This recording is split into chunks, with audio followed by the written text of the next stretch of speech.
All right, we are live. How y'all are today? Cajun Coin Hunter with y'all this evening, aka Boudreaux. But I got the Evan Root hat on tonight. I guess I've been swapping every other week there. All right, the Moose, what's happening, brother? Elvis, what's happening? I'll comment on that Roll Tide Road in a minute. Now you just watch. All right, let's see. Miss Missy's not here tonight. She's, matter of fact, she's at her mom's house. She's taking care of her mom, just sitting with her, not, cooking, stuff like that. No, nothing serious, nothing like that. It's just, Ann's not there. Missy's sister's not there. Niece is moving. So Ann's helping her daughter, the niece, move. Denise, that's not her name. She's the niece, Denise, but that's not her name. Just like the nephew, that's not his name neither. His name's Liam and JoJo. All right. You got two Denises. Yeah. But they not named Denise. Chew, how you doing, Chew? I just can't help but think of something when I say that name. How you been, man? I hadn't seen you, in the mornings on Miss Ida's, so I'm glad you coming in. Appreciate that, man. So, let's see. I gotta send Missy a link. No, 710. What's happening, Frosty? What's going on, Mona Me? Yeah, I gotta text Missy and let her know that I'm live. I forgot to do that earlier.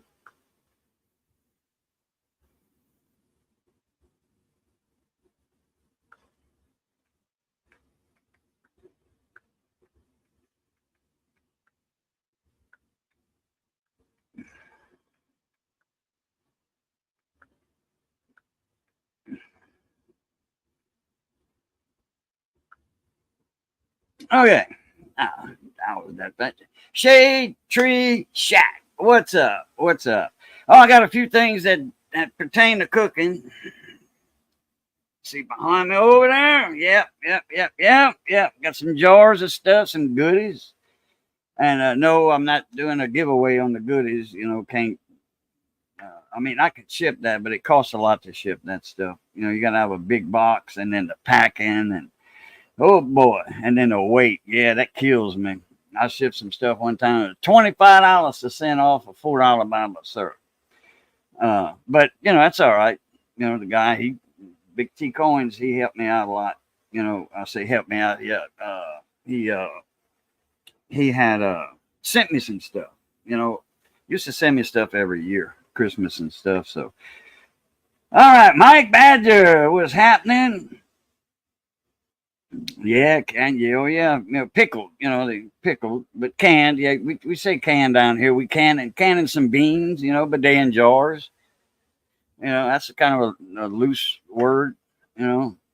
Canning. And then yeah, fire off a cannon. I don't want to fire off none of them in a cannon though. No.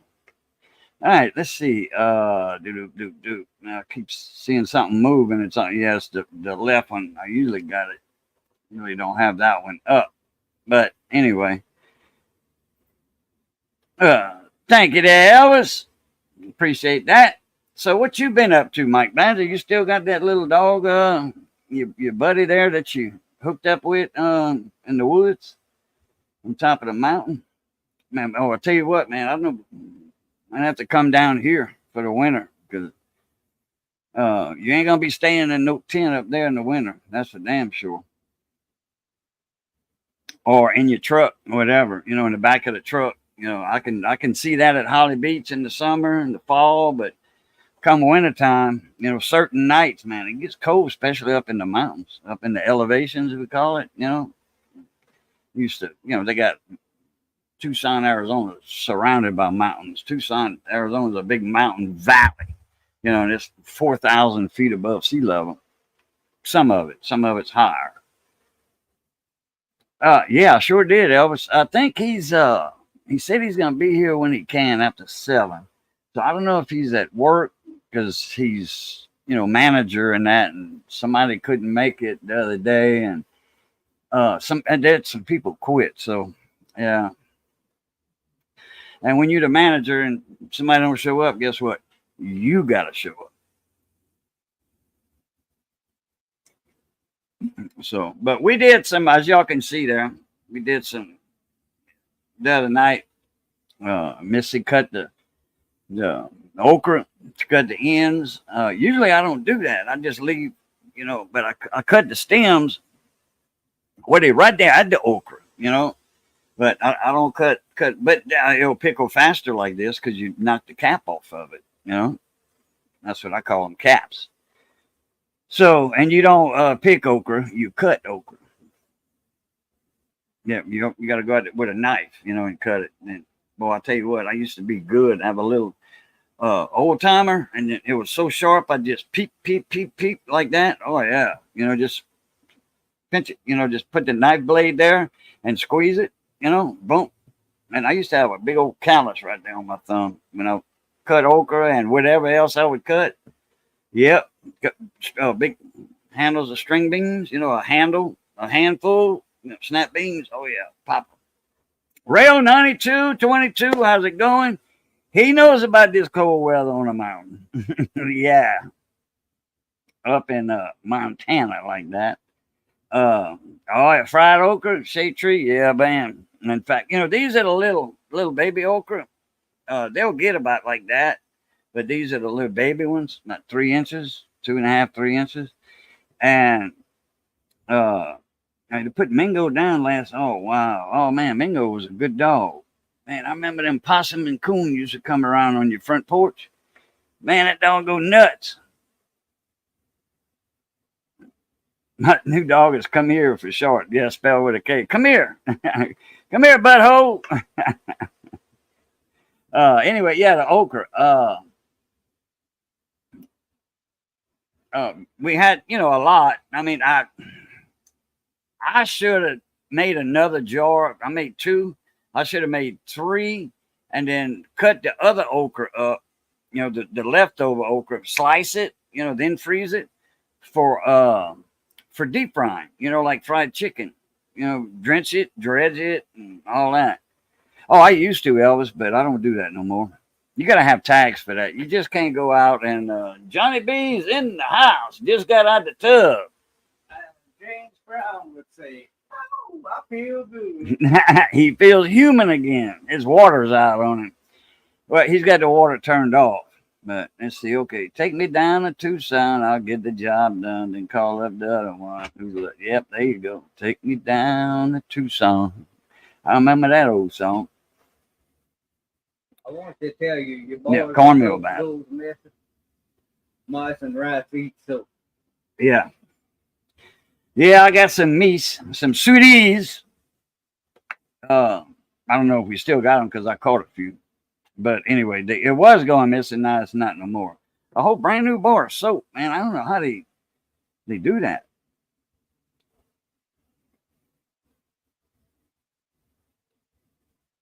So we put him in the box. Kamir was supposed to be a pit, but at 1 year old, he was 117 pounds. That dog don't look that big. That one you sent me a picture of, Mike.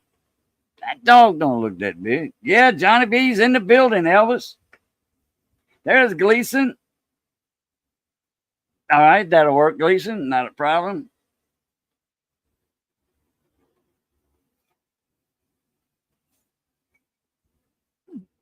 And the okra, I did that with some apple cider vinegar. Thought I'd try that. I never made it with that one before. Make my brine with that because you make a brine for okra. And I did the brine and with salt, sugar, apple cider vinegar and water. He's solid. Oh, okay. I'm working on most of the time. Oh, time consuming engine build I ever done. Taking forever. And wouldn't you know, it's a damn small block Chevrolet. Oh, wow, like a 283. 283, they had Ford. Ford made a 265. Or was it Chevy? I think it was a Ford. Oh, shit. It's one of them. They made a 265, and they got another small V8 in there too, in the mix. Put some jalapenos in it if you want a little heat. I didn't put nothing in the okra. I wanted to put some garlic, but I didn't have but a half a head or something, I think. Cooking with Stephen and Jacqueline. What's up? How you doing, Mona Me? How's the island over there? How's the weather in the islands? Trinidad. Oh yeah, John is here. Say hi, John. Hello, everybody.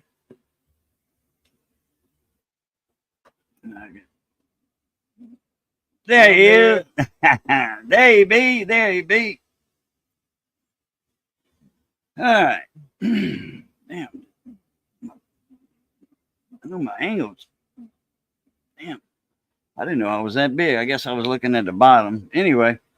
Before we made the 260 and 289, Chevy made the I thought it was Chevy. Made the 265. Yeah, and they both made a 302. GMC also made a 305. That was back in the 60s. Like Chevy's got the 30. Chevy's got the 305. Two 305s Chevy has. One's a V8, and the other one's a V6. Piston's about that big around in it. Big engine. It looks bigger than the 283. Yeah. Oh yeah. Said it right before you put it up. Quick Wrench, what's happening? Yep, I know all that. Yep, sure do. 90 degrees. Okay. Right now it's but y'all at dark 30 too. No, not quite. No, it's not dark yet for y'all. I forgot you was in. Yeah, but you kind of more. You had the start of that Eastern time. Yeah, in the 320. Yeah, we already got that in the chat there, Mike. 327, one of the best engines ever made. 283 and 327, best engines ever made. Actually, 283, 327, same block. Let's see. They made a 351 version of the V6, just bigger bore. 351 version of the V6 and a 12-cylinder version for logging trucks. Wow. Yeah. Okay. Chevy, GMC. I know they made the 426, 427. They had them in them. Chevy had the big, like the rice trucks. The C. I forget which one it was. It was a big truck. Like a. Oh crap! I used to haul cane with it. 45-foot trailer behind me, and I couldn't get but 55 mile an hour out of it. But it was a gas engine, naturally. Yeah, got a few things in today for Miss Missy. The dog chewed that. I think it was a dog chewed one just like this in half. Where's it at? Where's the other part of it? Don't tell me. I threw it away. I'm gonna throw it away. Where's it at? I guess I threw it away. Oh, I put it over there or something. Anyway. Oh well. The Moose, down back. What's happening, the Moose? Appreciate you coming in. Yep, 8:15. But when you're on that on the eastern side of a time zone, and then if you're on the east side and somebody's on the west side, extreme east and west side, there are subtle differences. It'll be darker on the eastern side naturally. It's going to be darker on the eastern side than on the extreme western side. That was them big trucks. Like for logging, going in the woods. That was a long time ago too, though. 262, 265. I didn't know they made 267. I didn't know they made that one. 307. I had that in the. I got it out of an El Camino. And I put it in my 63 step side, which the 63 step side came with a 283 with a 2-speed Power Glide transmission, 2-speed Power Glide. Yeah, buddy, one of the best transmissions Chevy ever made. Man, you can't kill them things. They still got them in vehicles today with a lot of miles.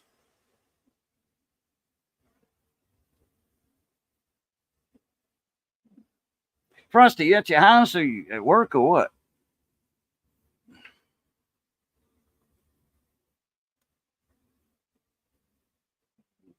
Which is the same, 4.3, the same with 2 cylinders locked off. Yeah, that's That's how they did the V. Some of them did the V6s. They just did away with the back 2 cylinders or the front 2 cylinders, whichever two.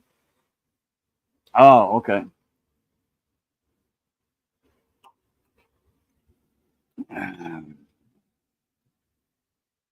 You want to buy the water or something, Johnny? Oh, you know where everything's at. Okay. It is getting darker a little earlier. Well, yeah, because you know we in the late summer, so the days are getting shorter. That's why. I mean, it's getting daylight a little later and darker a little earlier. Yeah, it's just getting time short. Usually get dark around 6:50. Really? Yeah, that's right. Yeah, because you're on the east side.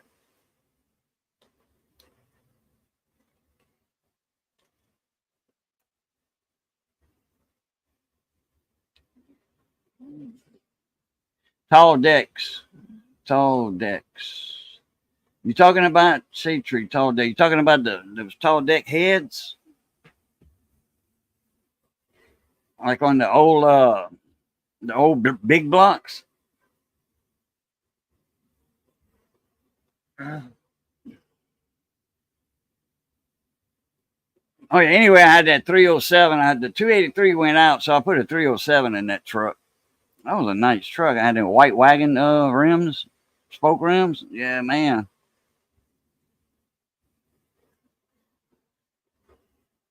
I had captain's chairs in it, and it came with it like that, and out of a van, and the driver and the passenger would swivel.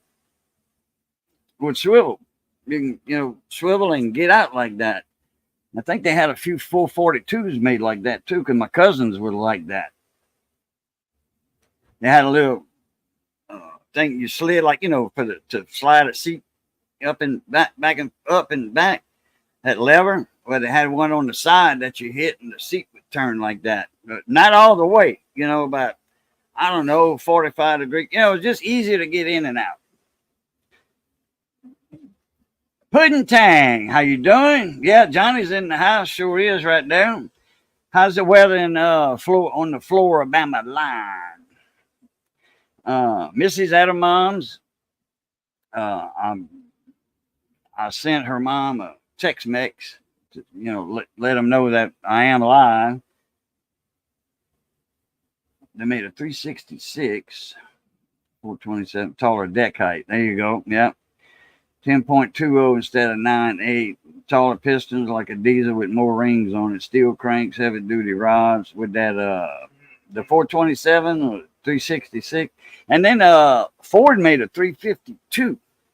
I had a 66 Ford with a 3 on the tree with a 352 in it. And that was the precursor to the 351. I forgot when they quit making the 352. I think it was in the late 60s, or something like that. I forgot. A little rain this afternoon. Oh, yeah, I wish we'd get a little bit here. Well, maybe not. Ask Johnny if he's got a pair of ignition coils for 77 Kawasaki KZ650. Oh, I kind of doubt that. That would be some new old stock big time. Now, he does got some old parts from the 70s. I don't have anything like that. But yeah, because there was a Honda dealer. At one time, I think we were the first Kawasaki dealer in Louisiana. Really? I didn't know that. When we had the Circle K station that, yeah. Uh-huh. But that didn't last all that long. I don't know why, but we went through some others, and then we eventually got Honda and got big with that. A 79 352. I didn't know they made it that late in the 70s. Okay. was the daddy of the 390. Okay. But I mean, that was a wide block too, that 352. It was a good sized block. Need to trim that. Yeah. My Rosella's starting to bud. And it usually doesn't bloom until late September, October when it gets cool out. Okay. Oh, they quit making them in 68. Oh, I got you. Okay. I thought it was 69 or something like that. And then replaced it with a 2-barrel 360. Okay. Or 4-barrel 390. Okay. So the 352 is the precursor to the 390. Because I remember the 390 is in those cars, the big cars. In fact, there were some of those cars that were police cars. And I forget the name of the car. Not a Bonneville, maybe? No. You know, a big car like a Bonneville.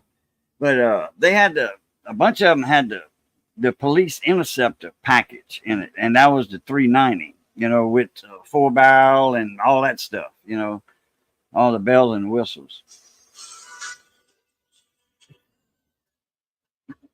Go away, Rick.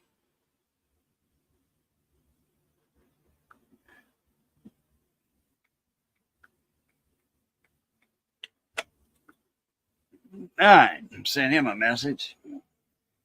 Caprice. I think I want to say yeah. I want to say yeah because a buddy of mine, mom and dad had they had 2 cars. Well, no, I had the car for the mom, and then the dad had a truck.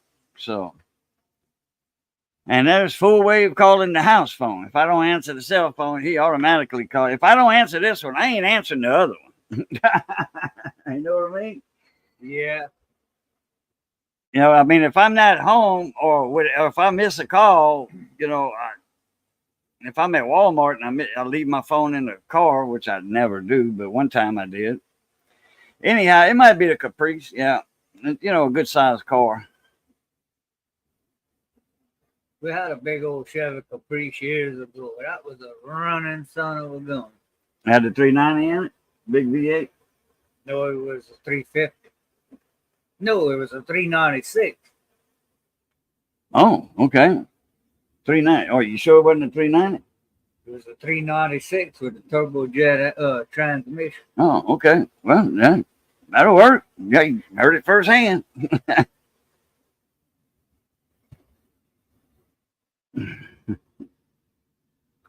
Let's see. And it had electric windows too, man. Got it. Why the hell I don't get no notice on YouTube? Oh, I don't know. Look at the itty bitty shitty kitty. Little kitten guy. I think my little black It was yawning. I think my little black female's pregnant again. Looks like it's hissing. Petting her belly feels hard. Oh boy. But she's always rubbing on them male cats, especially that black male. Yeah, when she's in heat, she'll do that. 79. And I call that black. I no wonder I'm messing that up. 79. That's your last 2 numbers of your name. Okay. Your YouTube name. All right. 390 came out in 64. You had a 63 police interceptors with 352s. Yeah, but this wasn't a 70s. I mean a 60s car. This was a 70s car, probably like a 77 or something. 78 maybe. Because I remember when we moved in that area, we moved back from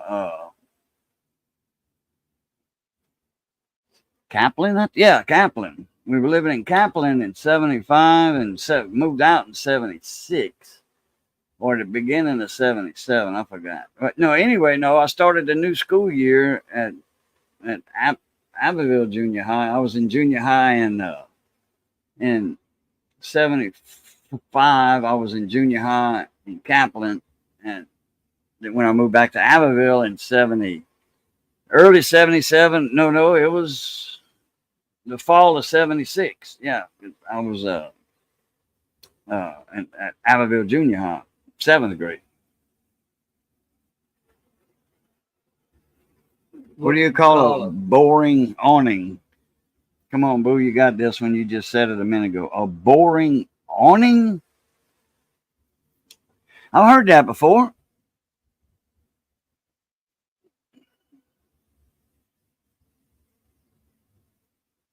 .460 police intercept, a big valve. Well, I bet. Like that. I remember what it was. The 400 had the 192s. Now the 192s, right at 2 inches.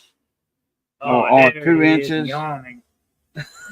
Oh, yawning. Pseudoscientist. What's up, pseudoscientist? That's a new name. Yawning. Okay. Yeah. Jimmy C and friends, what's happening? Man, I hadn't seen Jimmy in a while. I hadn't been getting any notices from you. It's got to check my notices, that bell up there. I'll click that and they'll give me who's live and who put up a video, and I hadn't seen you in there.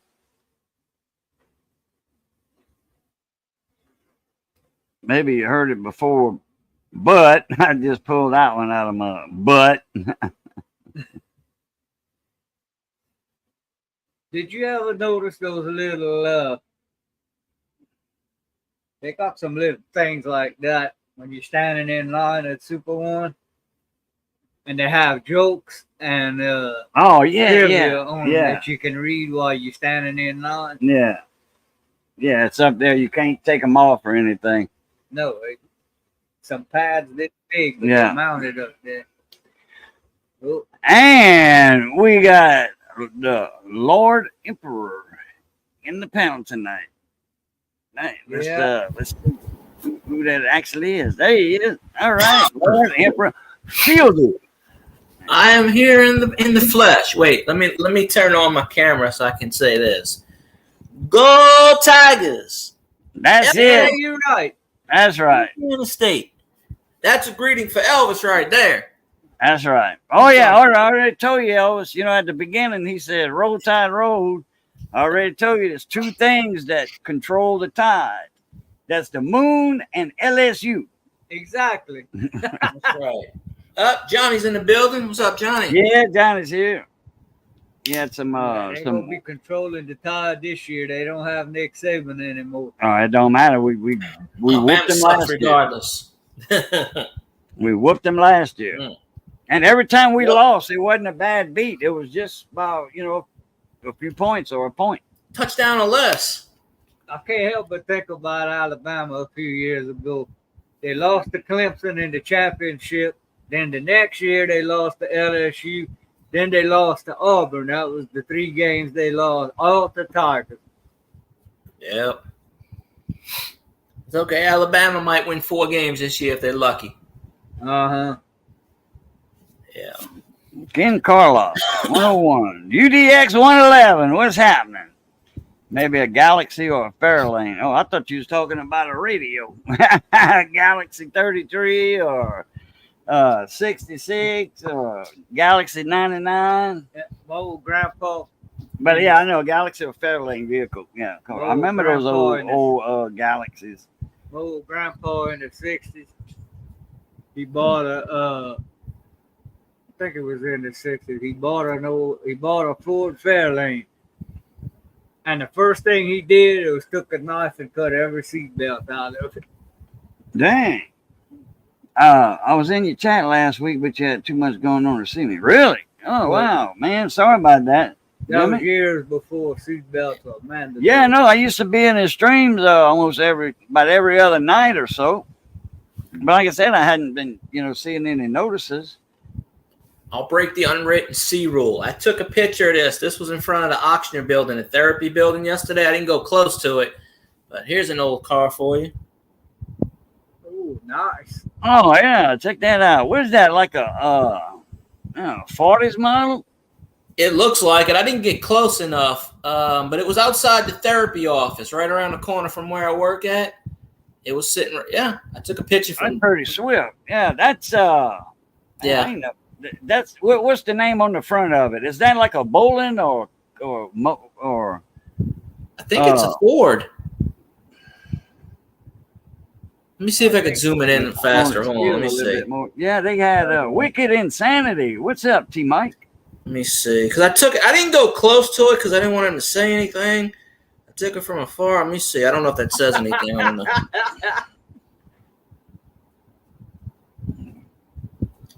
Damn it, Full Wave! You get hard, man. If I say the word Derek Carr, you might get a hard on, and that's saying something because we don't like Ford his F1. Well, if you hold it still for us, just 1 sec, it's got 4 letters on it, but they got a truck that's made in England. And it looks like that. That symbol looks like that. I should have took it. I honestly, it looks like a Ford. A But Mullen I took it from afar. Yeah, I mean, I agree that it might be a Ford. Yeah, like Frosty said, a F1. Yeah. Roger Rabbit's got an old vehicle. COE put on a truck chassis. Ford Roger COE. Rabbit's got a 50. I want to say 53 pickup. 50. He drives around in an old pickup. I think it's an old Ford pickup because I've seen pictures of it on his wife's Facebook page. If I could get him in here, I'll tell him what I'll ask him what thing. But I took this picture yesterday. I was walking by. I just happened to see it. So wait, we got to show Elvis another picture. Hold on a sec. Where is this picture at? Hold on. Go Tigers, baby. Oh yeah, go Tigers. There's the Bumblebee. The Rumblebee. Yeah. And the Tigers truck. Yeah. That's Phil Guy's uncle's truck. Oh yeah. Which his cousin has it now. His first cousin has it because his uncle passed away not long ago. 2 months, month and a half, 2 months ago, I think. That was the flowers at the funeral. They got it. See, they got, the truck on it. Wow. Yeah. Yeah. That's the casket spray with the little truck on it. Yep. I took a lot of pictures from it. But let me see. That was one of them, and then I can't share the rest of them. Of course, I'll show you this picture if you haven't seen this one. That's when I met James Carville at the casino. Oh yeah, I looked him up. He's the wrong I looked party. him up. I seen an interview with him with somebody. I forget what it was. It wasn't anything political though. I don't think, or they didn't get into nothing deep into political. But anyway. And I'll show this picture. I've been waiting to see David Carlisle. We don't get this shit at work. We get everything else. So I've been waiting. I'll show you this since you sort of not root for him, but it's the arch enemy and it's corroding my phone. Look at this shit at work. I want to burn this shit. Look what we got. Look. That's Auburn.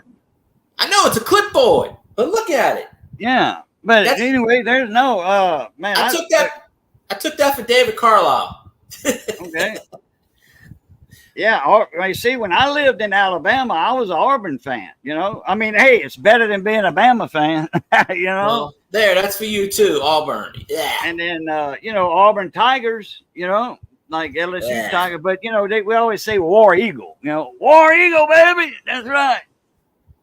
I don't know that War Eagle. Nah. Let's see. I don't know if I have any more pictures on here. Yeah, you can take me down.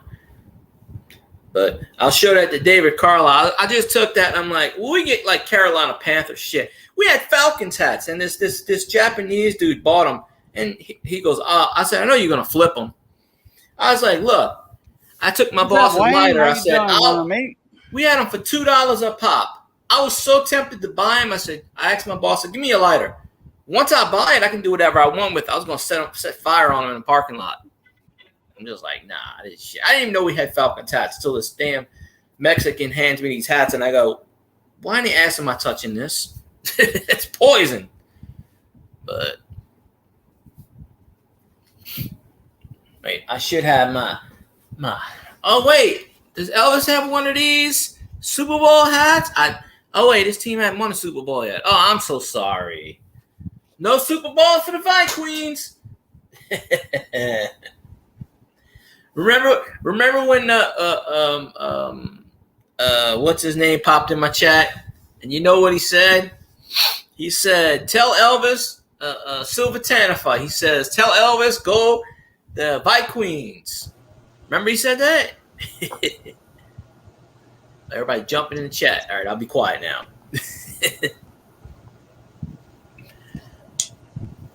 All right, Raising Raising Cajun, what's up, my cousin AJ? Welcome to the live stream. Hey, how's it going? Oh, pretty good. I just got your email. Well, I just saw it from 15 minutes ago. There, we'll get into that in a minute. But how you doing, AJ? How's the weather over there? It's been nice. It's like 84 degrees today. We've been getting a little break in the heat. I'm enjoying it. In fact, I'm not going to be on here too long because I've been working on that damn antenna mast. I'm ready to get that thing up. I've been working on it for like 3 weeks. Oh, that antenna mast that I'm putting up. Oh, antenna. Okay, I got you. Antenna. Yeah. Yeah, that's turned into a bigger project than I was planning on. Oh, okay. Which one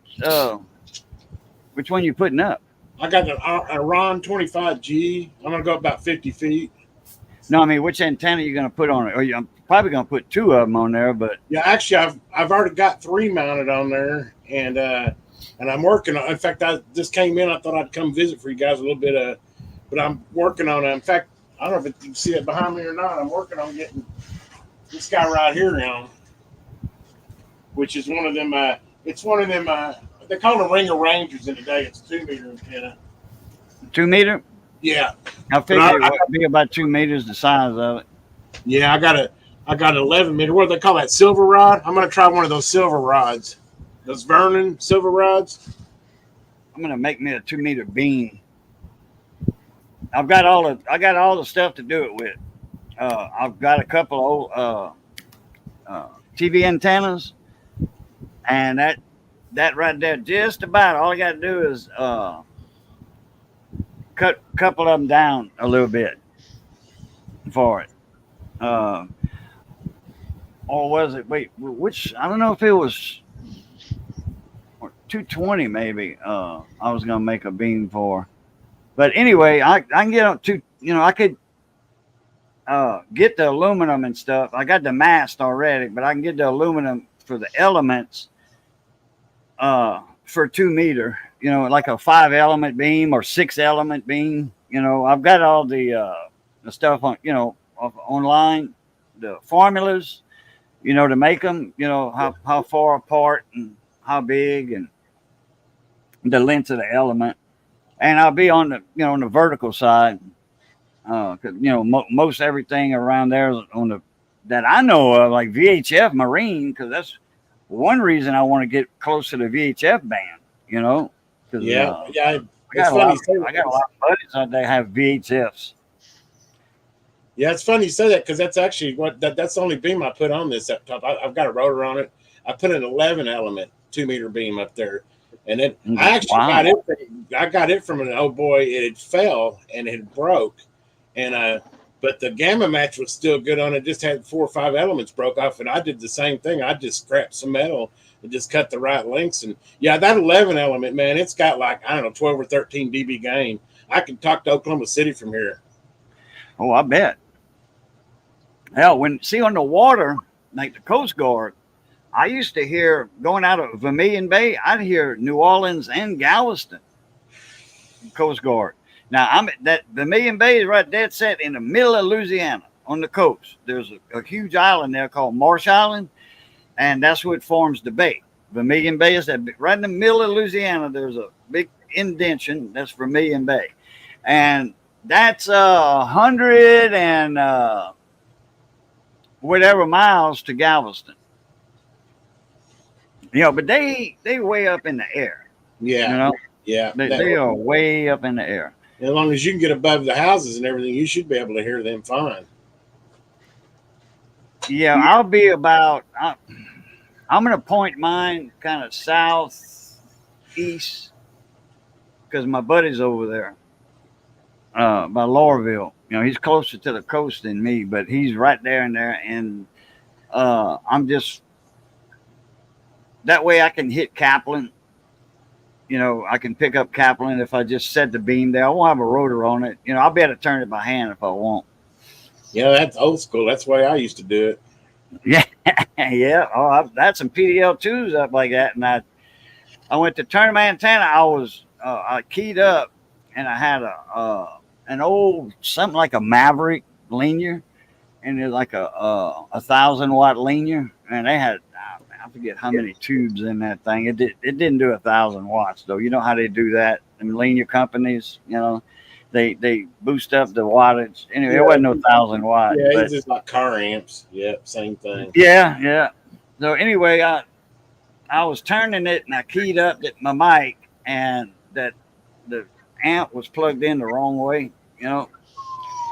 And I felt it on that when I was barefooted in my house, and I reached out the window, I was turning the mask like that, and then somebody and I keyed up that D104. Zap! I'm like, oh, dog it. So I marked the prong, you know. That's one of those you do it one time.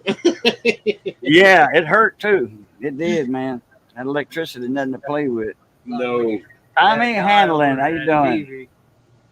Oh yeah, no, that wasn't no diode. That was capacitors I unloaded on myself. I was working on a TV. Johnny was over here, boy, and I had 400 volts in there. Well, probably more. I don't know how the caps were laid out, but they were 450 volt caps. All right, now I had 400 volts on it.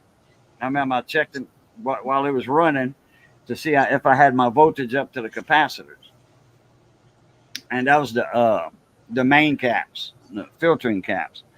And after the rectifier, so I had a DC. I had 399 volts DC. And I didn't. Later on, I didn't go and touch something I wasn't supposed to touch, and them damn caps unloaded on me. Oh, It was plugged in. Yeah. Oh shit. Yeah, I still got a scar on me from an OTS 520. I was working on it. It wasn't transmitting, and I know to discharge them, and I had discharged it 2 or 3 times, but in my troubleshooting, I just forgot that time to discharge it. And yeah, it was unplugged, but man, I tell you what, them caps, it actually went in my thumb and came out my finger. Thank God, because you know, might have been I had one hand in it, so it just went through that one hand. But yeah, that'll kill you. That stuff will kill you. Hand me that box in there. You know what I'm talking about. We're talking about capacitors. Hand me that box I built. Yes. Yeah, the one I built. No, the black one. The black one. That's my ESR meter. The black one, Johnny, with the leads on it.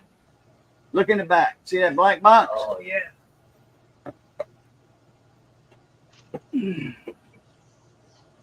Got something new? No, I made this. You don't remember me making this? Oh yeah. It's a capacitor discharger.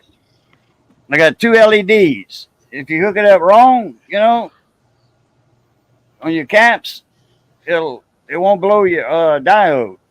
I got two series of diodes in there with sensing resistors. Is that one of those Carson Lab ones? No, this is something that I made. It was another schematic online, and I made it. But it's good for both ways in case you hook it up backwards. Your diode won't blow because that's what you're relying on to let you know that it's discharged because it lights up. And then it takes a few seconds, you know, then it'll go dim. But anything like it depends on the capacitor, you know, how many microfarads and the voltage. Some go down instantly. And these, I just got these clips like that. Was it just got a bleed off resistor in it? There's several. Yeah, I got several series of resistors and a bunch of diodes in there to make that little string up to go both ways on the positive to negative or negative to positive. Either way you do it, one of them will light up. If you do it the right way, this one will light up. Yeah, this one will light up. If you do it the wrong way, reverse minus voltage, this one will light up. But this is my ESR. You've seen these before, huh? Oh yeah. Yeah, I've got one. This is the new one. This is the updated version. that you okay, they ran out of chips for these. The I forget which ones. They ran out. And this guy got a hold of Dick what's his name? Dick I forget his name. Crap. Anyway, he got a hold of him, and this one is made in somewhere in Portugal or Spain. He came up with a new circuit for a new chip that'll never run out. They'll never run out of those chips. So the guy went in with him on it, and they put them out, but they let you know that's the updated version. It's not the old version. I wonder what he changed. Huh? I wonder what he changed. It's the chips, the main chips in there. It was a double inline chip, like a PLL chip in the CB, but not a PLL chip for that. And if you look up the blue meter, the blue ESR meter, and they cheaper. They only like 40. I think I got that one for 40 or 45. Missy had got it for a present for me, Christmas or something like that, birthday. And I had some extra money. So she had gave me so much to spend. I think she gave me like $30 to spend. And I think I put in another 15. Yeah, I'm pretty sure I got mine off of Amazon, but mine's that little Peak one. I don't know if you've seen the little Peak one, but it's made by Peak. Which one? Peak. It's made by PEAK. Oh, Atlas. Yeah. Yeah. Okay. Yeah. Oh, in fact, this is the same company. Oh, is it? Yeah, that's the same company that makes the Peak Atlas. They make this one, and they make a tone, tone ringer for transformers also. Yeah, I think I gave about $100 for that one I got. Yeah, not a little more. These were 100 and they went down. That's that guy in Australia.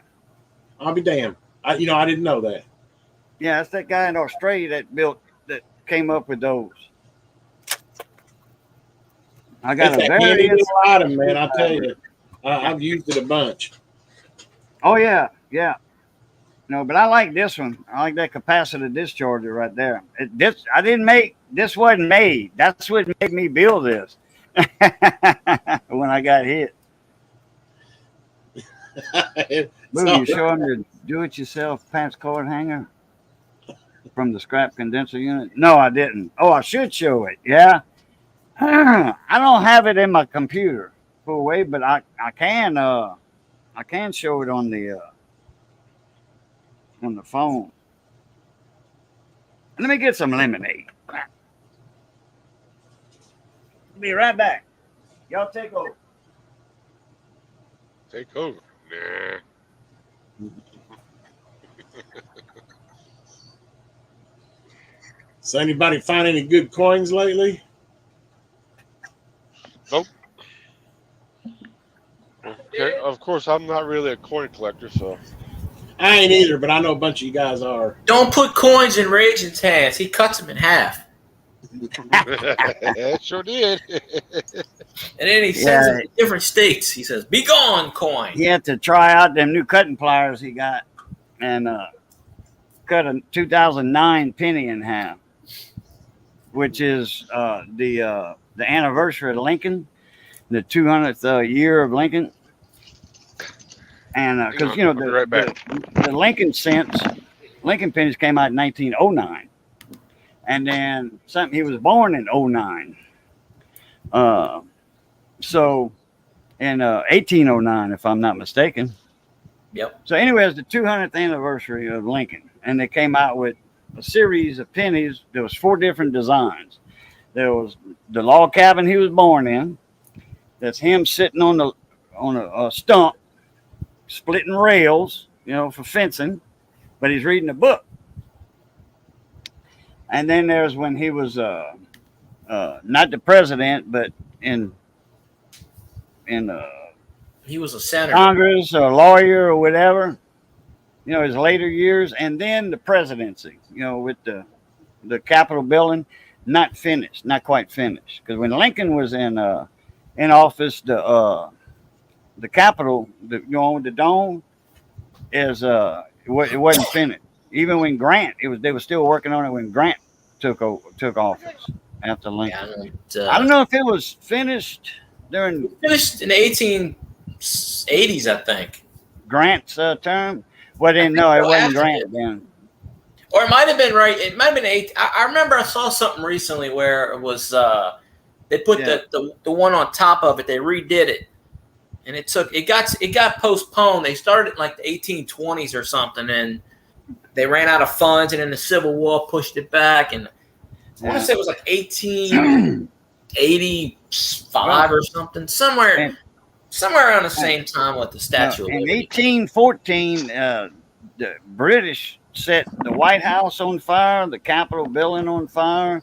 They set Washington, D.C., all the buildings in Washington, D.C. on fire. Yeah. But a lot of that was stone, so, it didn't, they had to restore them, put it that way. The Capitol building was finished. It was the second president that started the White House. Adams? Yeah, and John Adams. he stayed in it like 6 months, the last 6 months of his term or whatever. Anyhow, explain it.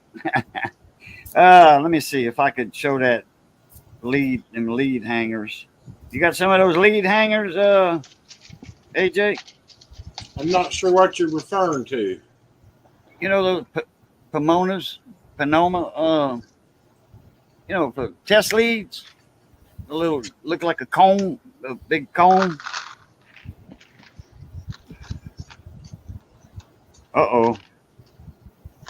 Don't tell me I erased all of them messages. I did. Which messages? On your email? And a Tex-Mex. Depending on your phone, if you go in the trash thing, you can bring it back because I can. Unless you erase the trash thing, because usually that's 30 days. So they're still in your phone. Yeah, 30 days. I got it set for 30 days. Yeah, you go in your trash bin, you should be able to pull up all it and put it back on your, Yeah.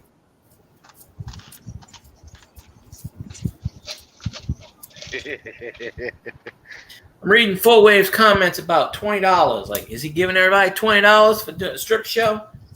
I know he said that earlier. I didn't catch the whole thingamajig of it. Yeah. Oh boy. I didn't want to lose them. That's a good thing. I think they do that because of they know sometimes you might delete something. Like I deleted something early and I was like, oh shit, and I had to go in the trash folder and bring it back. By accident, yeah. It was a link I had to a job thing, and I was like, oh shit, I deleted it by accident. What's some other valuable years for pennies? 1909 SVDB. See that one, AJ? Anything in the 70s? I don't have one of those. Oh, you don't? No. I don't think a 70s penny is. Those are expensive. Yeah, I cheated. I printed some 3D. Yeah, $40. I did some 3D printing ones they're kind of the same idea, where you can lay your probes into it. But that has 4 slots. Mine only has like 4 slots in it. You have a 70s penny, Raging? Because it's copper. I got a 70. It's copper. Yeah, all the 70s are copper. It's worth a few cents. From 81, for sure, 81's a copper. There's a lot of 82s that are copper, but a lot of 82s that are zinc copper plated. That's the year they did that. There's like 6 different variations of 82. Yeah. Oh yeah, a lot of variations in 1982. That's the wild card. That's when they decided to screw everything up. Yeah, that was that transition year for sure. Okay, here's one that's made from a condenser rack with some tubing, silicone tubing. Okay, I found what I want to do it with. Oh hell, I like that. One on each end like that. And you can just slide them, you know, it's a deep one like that. And it's one on the other side too. That's a condenser grill. What, as like a car or air? Off of a condenser car, like HVAC unit. Yeah. You know, for the house. Yeah. Yeah, I got, man, those things, you know, you need something because I got mine are a mess. I know. I've got kind of mine's kind of organized. I use like two long 3.5-inch screws, Torx, and then I put them, I space them by that far apart, and it holds my leads perfect. It holds my leads perfect. All right, let's see here. Let's see what year this is. 2000 and All right, that right there.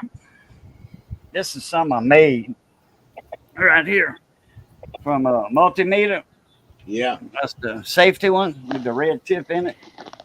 To a little clip hook, and these are the expensive hooks right here. See the little cone shape right there? Wait, let me do this right there. The little cone shape right here. That's, you can get these from QSS, I think, on AliExpress. These are the quality ones. These ain't the little cheap ones. Man, some of them, they turn on you and they're just, I don't know how many of them damn things I've thrown away that come with meters. I got some from an old, I think it was an old Siemens meter, it was a box, and I got some from there that are good like that, you know, that you can trust. Oh yeah, some meters you get a whole set of good stuff with them, but you know, expensive. Not me. I buy everything at a garage sale. Yeah, true that. Who Yeah, that? the 2009 proof cents were the only pennies. Yeah, the 2009 they had the satin edition. Those were coppers, pure copper. Those are the satin 2009 anniversary pennies. It was the same thing, you know, same designs as the other ones, but it was meant for collectors. That's how they make some money. A Unity auto range meter. A Unity makes a good one. You can get those off AliExpress too. The hell is that? Oh, he's got another one. He's gonna clip that. That's the one. That's the one. He's sitting on the stump and he's reading a book. That's the second edition. That's the second one in that series. 2009. 2009D. this one looks pretty interesting. I don't know if I want to cut this one in half. Is it a D or a S? I can't see that. I think I saw a D. Yeah, I saw a D too, but I just want to make sure because, you know, S will come out in chains if somebody breaks open a set. I'd have to send this thing to you to put it under the scope. Yeah, well, they are tiny, but you can use a regular magnifier. You can use your phone to do it.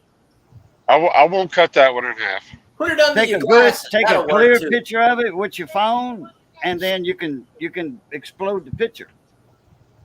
All right, I'll cut this one in half. That's it's copper significant. there. I guarantee you that's copper.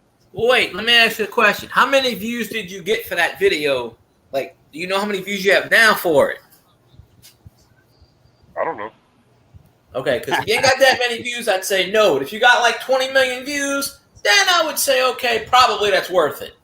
But Regular Harbor Freight pliers.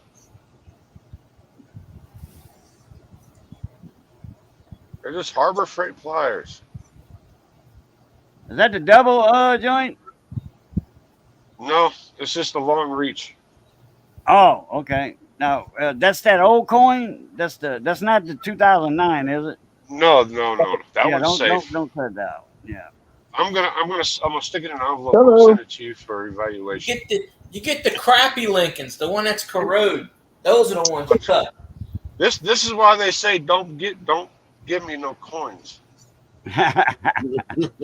Well, hell, you're not working for free. Somebody's got to pay you in something. David will cut it. Hello. Put some pressure on that thing, man. Hit it with your purse. You with the cotton coins and Southern with the nicotine is gonna drive me insane. Hi, Missy. Oh, there's my baby. There's Miss There Missy. she is. She finally got the text message. Cajun Go set get fire some to the house while you're gone. Don't worry about it. It's still there somewhere. Oh yeah, I ain't got no dirty dishes. I do all that day by day. I don't have dirty dishes either when I'm ordering out of, so I'm using Show paper Johnny plates. how to do dishes every day instead of putting them in the dishwasher. His dishwasher don't work, so he just puts them in there. See? Then he fills up the sink. Then I he don't puts use them on the dishwasher. counter. Then he decides to wash them. He ain't got no room to put the clean ones. My strategy is I put the dirty dishes in the refrigerator. Okay. After a few days, somebody's gonna do it, and it ain't gonna be me. Okay, is it solid inside? Is it copper or is it shiny? It's shiny. No, I'm talking about zinc. Is it zinc? I don't or is know it if pure looks solid shiny. copper? It looks shiny. I don't know. Well, it's shiny. Is it That's white? copper. That's copper. That's copper. Who that, That's, Jack? In the that's building? before the date's before 82. Is that the one you showed a while ago? I said that's No. copper. No. Just look Not- at not- the date. Not the What's the Lincoln. date on it? No, not that one. The Doe one you showed. Yeah. The The one you second cut. one. I What's the said that's date on it? copper. That's the one. I said that's solid copper, guarantee you. That's copper. Yeah. It's cut in half. Jack Lacaze, what's up? And you did it on a live stream. You didn't even make a video of it. David Carlisle, what's up? Got something to show you after a while, David? Full wave. I did cat videos and got like 1,000 views, and it wasn't even my damn cat. So Full Wave's got one video. He's catfishing. Check that one out. He's catfishing. I'm gonna. sure he is Boudreaux, catfishing. I'm gonna send you this coin to review. No, don't do that. I got 1 million of them. I just want to make sure it wasn't an S mint mark on it below the date. Take a picture of it with your phone, and then you better blow the picture up. You I'm know, on my phone. when you open your gallery, click on the picture. You better expand it. You know, like this. You know, It looks like a D. well, it's a D. Then I just want to make sure it wasn't an S. Might be. Both Philly, Denver, and San Francisco made the SMS sets that were copper for 2009. It looks like a They D. did make a copper set. That's the satin ones. The sets for the Yep. collectors. Well, didn't you get me a set? Ain't you holding a set for me? I have a San Francisco set for you. Yes. Yeah. Okay. San Francisco set. Well, that's the satin ones, I think. The pure copper. Yes. All the Yeah. coppers are set and finished. Right. Like I said, all 3 mints made them. I would like to get all 3 mints. So I don't know. Is it worth a penny? I guess. Not no What? more. Unless Yeah, you it's cut worth a it penny. up. No, didn't cut he that didn't one. cut the 2009. He didn't cut the 09. He cut Oh, a okay. 70s coin. No. I didn't- He no, did I that was a long like time 3 ago. cents? 6 cents? I don't know. Whatever the price of copper is nowadays. Now wait a minute. Those 2009s like you got, Raisin, if you look good at his hands, if you see an extra finger, or a doubled one or extra finger, then that's, I don't know, $1 maybe or something. That's probably when he cut in the video. He said, "Hell with this shit." Boudreaux, I'm gonna send it to you and let you put it under the scope. See what you see. Okay, I'll do that for you. I'll put it under the scope for you in a live stream. I'll do that. Well, No make problem. a video of it. The coin sent Raging Cajun mail call. This damn penny he cut in half on my live stream. Let's examine it. Ah, And that way you can tag him. He can get views. You can get views. Everybody's happy. hey, I'll tape send you that that one, pin. too. No, don't tape it. put it in something like a little bitty homemade manila envelope or a post-it note, homemade post-it note envelope, and then you tape it inside the envelope in the middle of the envelope on the inside of it, but tape it, it's got to be in something. You don't want the tape touching the coin. Just roll up a piece of paper and then tape that penny to the middle of the envelope so it don't come loose. Because if that penny is going to be on the bottom of that envelope, when it goes through that machine, that machine that does this, down here, it don't have it on because this is junk mail. It don't go in there. When you mail a letter, it goes right here. There's a little, because the barcode's already on this one. The machine makes that barcode right there. And if that penny's down there, it'll shred that envelope. It'll cut it in threes. You can blame the mail service. You cut my penny. What the heck? In fact, I got a adapter in this envelope. I got to mail off tomorrow for full wave rec. And right here, there's a little adapter in it on a wire. It's a USB-C to a headphone jack. A headphone like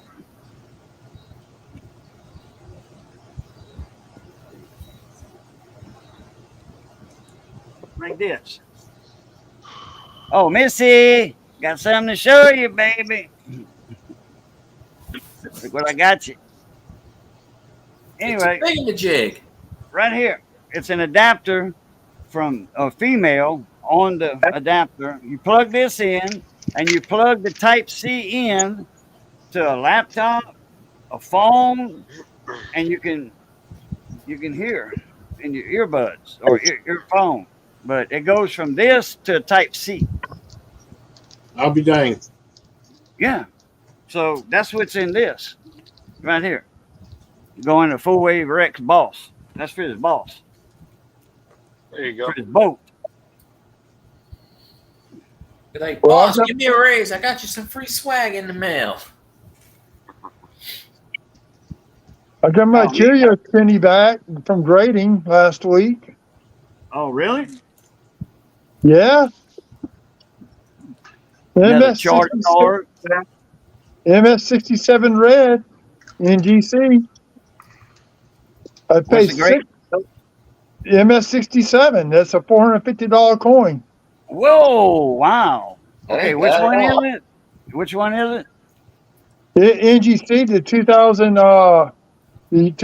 Cheerios penny. Oh, a Cheerios penny. Oh man, yeah, hell yeah. That works. I hold it hostage Man, until Cheerios are money. I wish I could find a Cheerios penny in the pack. Honestly, back in the day in 2000, I never really ate Cheerios back then, but I never thought, okay, well, it's just a penny. I never thought, okay, well, they only put so many of the pennies. Thinking back, I would have bought all the damn Cheerio boxes because those pennies are worth a lot of money now. Full wave 1865 nickel. I wonder if it was a shield nickel. I'm working on a deal to get 20 more of them for about $100. So the grading fee was $36. The one I sent in, I got for Whatnot for $6 plus shipping and handling, which came out to be almost about $12. So you're looking at $50 I spent for a $450 coin. See, them grading things, I'm telling you, they scams. I mean, I know why you grade stuff, cards and coins, I get it, but $36 just to look at a damn coin. Oh yeah, it is. That he chewed in half. Yeah. Now I'm going through the pennies I got last week after going through all my dang nickels. And I just pulled out a Canadian cent. What year we got? 2003. I found I don't know where it is. It might have fell out my pocket. This customer was handing me some change, and she goes, I got a lot of weird coins in my pocket. And I go, define weird. And she goes, well, first of all, I got this little thing. I don't know where it is. I don't know if it's in my wallet or what, but it's a little small It's one of those little small 10. It's a 50-cent I'll call you tomorrow. silver coin, and I think it's like, I can't remember. I think it might be, it's with little tiny silver, and I don't know what to do with it. I was like, I'll give you a dime for it. She goes, here, take it. And then she goes, what about all these other coins? And they were mostly euros. And she's like, well, I don't want these, but I don't want to. She goes, well, you have a line. I don't want to sit here. And I'm like, well, the hell with that. Just give me all the euros. But she goes, oh, I can give the euros to somebody else. But it was a Mexican coin. I think it was like a 50 peso coin, but it was really small. It looked like a dime. And she's like, oh, I must have a dime, but I don't know what I did with it. I put it in my pocket. I can't find the damn thing now. It might have fell out my pocket. I've got about 3 pounds of foreign coins to finish sorting out, but I don't know when I'm going to get to them. Because a lot of them are from Europe, and those European coins are no longer considered currency since they went to the euro.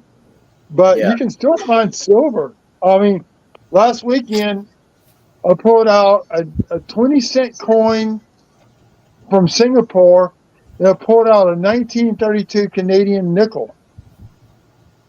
Not too bad at all.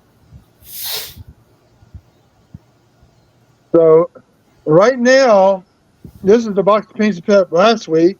I'm going to get another box. Already put out 2 wheat cents.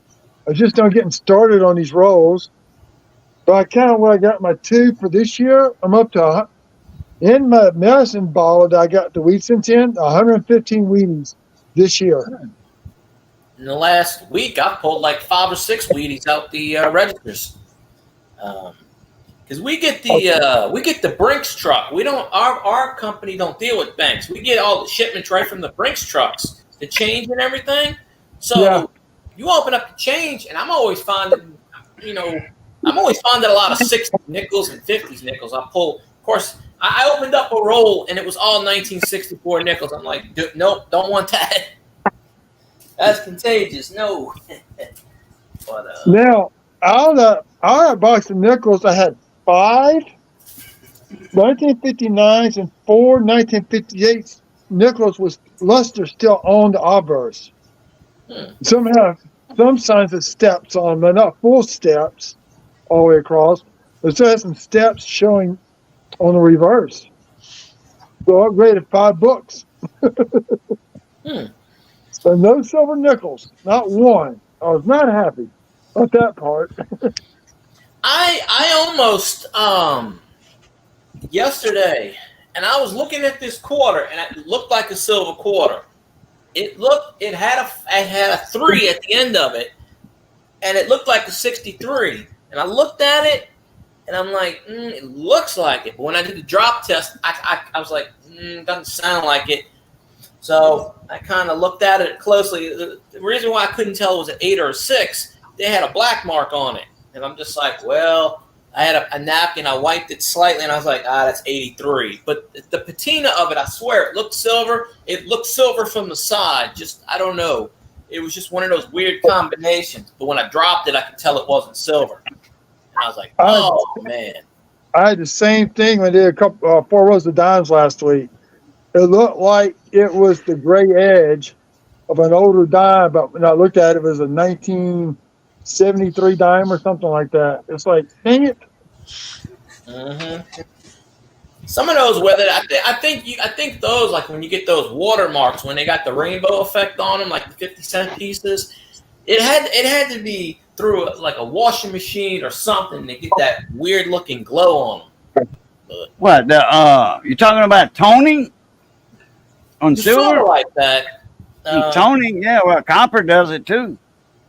Yeah, but what I had at work was a quarter. It's still there because I got it in the other, Might be a lab project. I can't look. I can't look through the safe anymore, but I look through my register when I'm looking at it. When I have a register lately, I've been getting one every day, and I'm just like, look, I have to open up all the rolls because when I get the registers in the morning, everything's rolled, so it gives me an excuse to open the coins. That's how I found that 1906 V nickel. I opened up the roll, come right out. So, because it's a Brinks, they get the stuff through Brinks. So it must be good luck or something.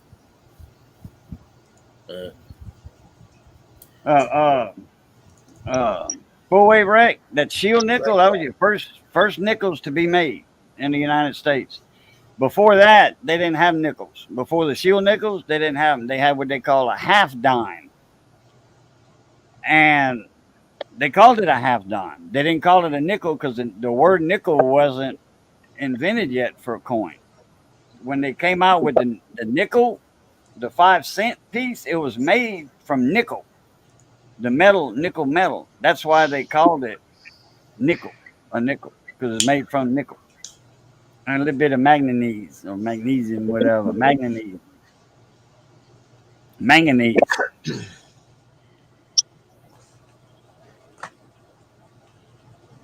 And some of them had rays on them and some of them didn't. Yep. They only made them for a few years. I think they came out in the Civil War, if I'm not mistaken. I've got one. I want to say it's in 1856. And it's got a die crack running from the rim into the date, and that's where it stops at. On what?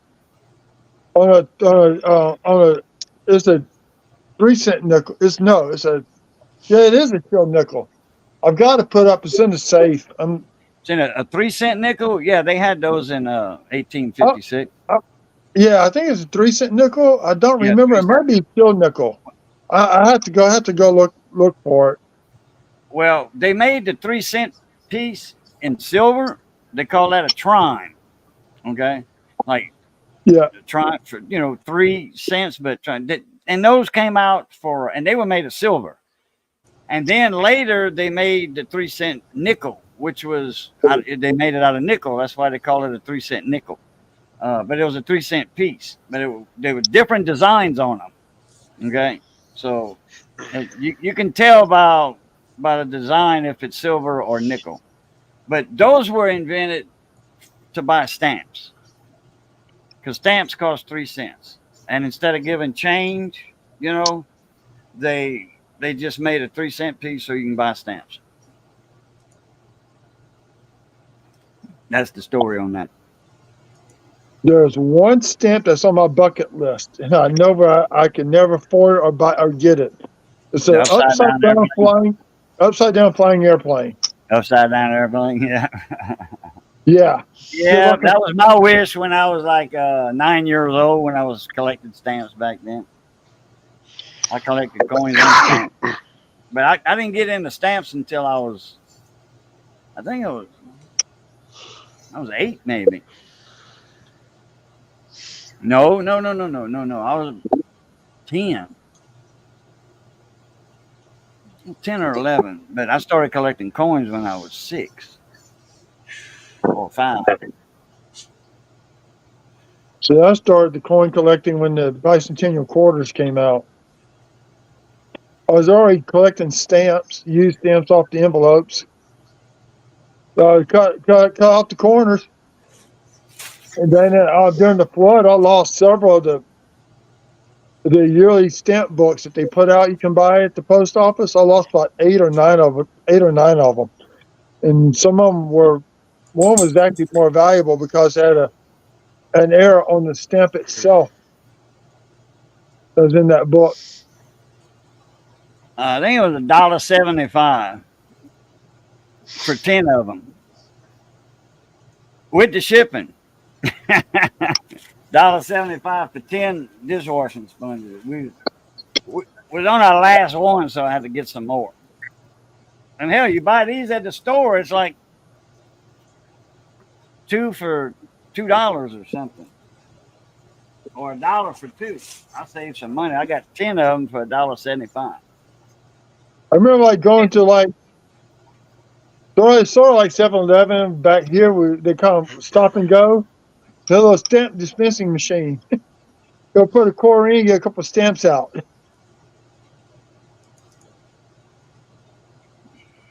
So I remember doing that. Then I also remember when the presidential coins came out, you go to the post office and buy a stamp. You got the presidential coins in as as you cash change.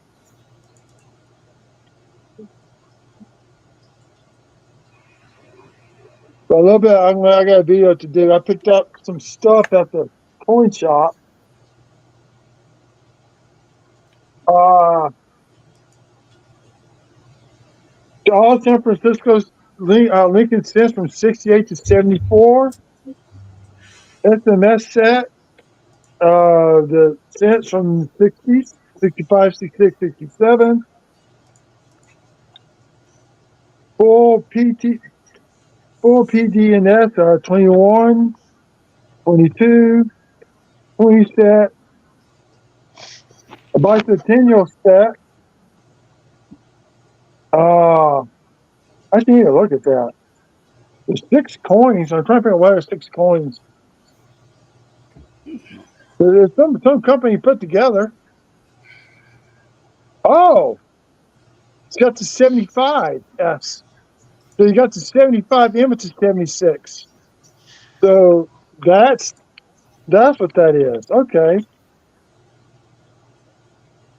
A full set of 2009 from Philly and Denver. I hadn't cut them out the packaging yet to weigh them up.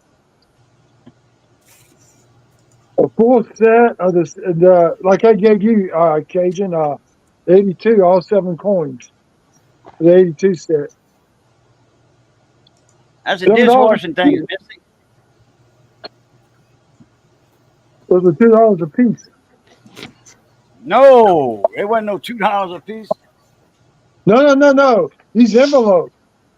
Oh, They had them in the $2 bin. I picked them all up. I'm trying to find a Philly minute. Reverse. There we go. Let's see if I got a narrow on this packaging. good. That'll work, Missy. Nope.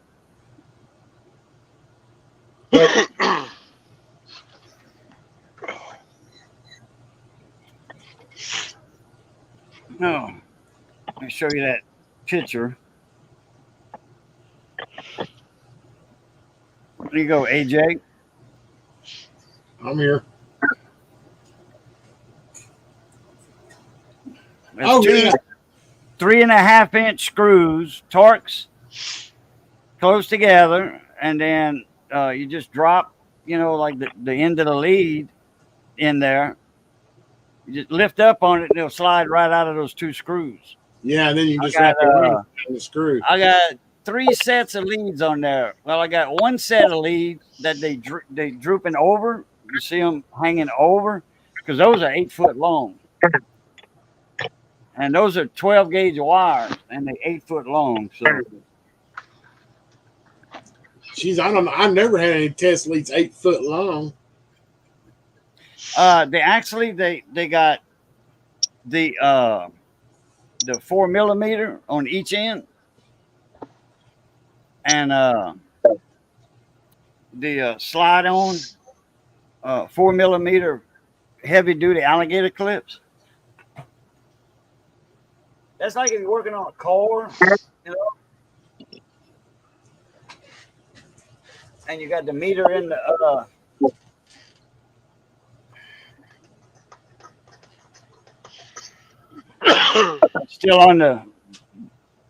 it's still on the screws up there, but Yeah, I was trying to find it. Don't see him hand here. I got it set that's like that. That's real neat. It's got a spot above it that you can actually plug in another meter to it on the alligator clip. all right, this Like one that. is you can put this in the meter or 4mm alligator clip, heavy duty, and attach that to the car, whatever you want on the inside.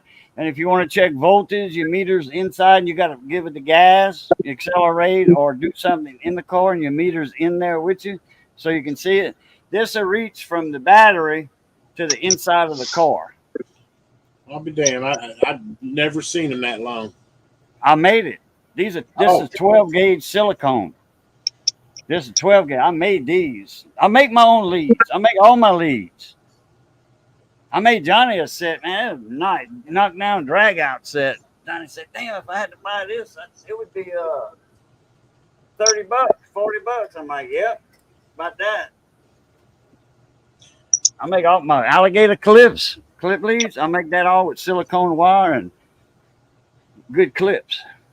Yeah, you know, and actually your quality is going to be a lot better than most anything you can buy. I mean, most of that stuff, hell, it's got 26 gauge or 28 gauge wire in it. Well, Klein and Fluke. I'm sorry, Fluke. Well, Klein makes meters too. Those are 18, which is in a silicone, which is 18 is good. You know, it can handle some juice because there's no load on it, you know. Like if you measuring 600 volts, you know, I mean, there's no load. There's no current on it. You're not pulling on it. Actually, my favorite sense is set right here.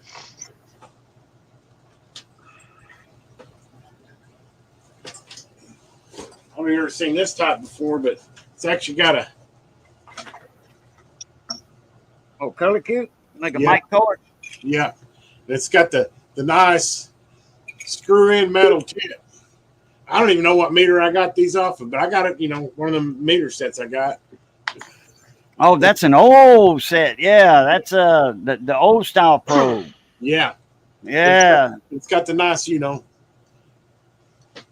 Yeah, those are they look like triplet or Simpson leads. I think they might be Simpson leads, actually. Yeah, because you got a Simpson that you redid. Yeah. I got a couple of them actually. Oh, okay, Missy. No, I don't know, Missy. Did you see these? Let me present myself here. I got you one set earbuds, another set earbuds. That's 2. Another set earbuds. That's 3. And then another charge cord to replace the one the dog chewed in half. And that's the heavy duty red one. The red port for the heavy duty type 3 USB-A or whatever for the fast whatever. The heavy duty one. USB 3.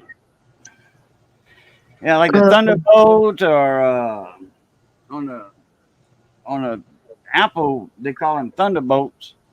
You know, the heavy duty, and then on on PCs they call it SS something. It'll have the USB symbol say SS on the port on the laptop. I got two or three, 2 SSs on this side and one regular one on the right side.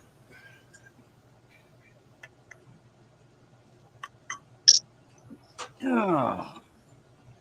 Yeah, I guess there ain't many phones anymore that come with a phone jack on them.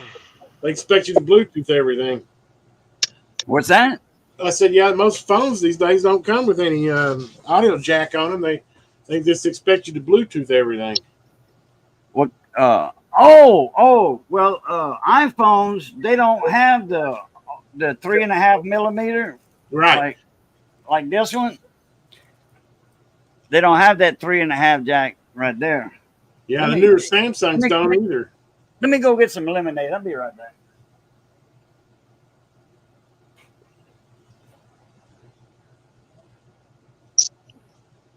Yeah, everything's going to wireless, basically. Yeah. Yep. The current earbuds, training for hearing aids when you get older. Mhm.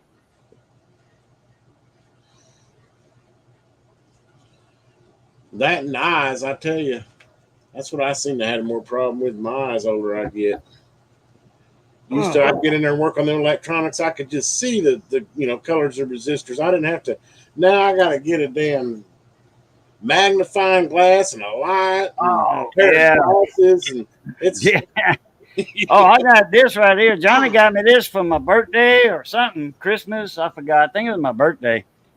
Visors, Yeah. and it's got a little extra flip down one in here. Yep. Yeah, I use these a lot, believe me.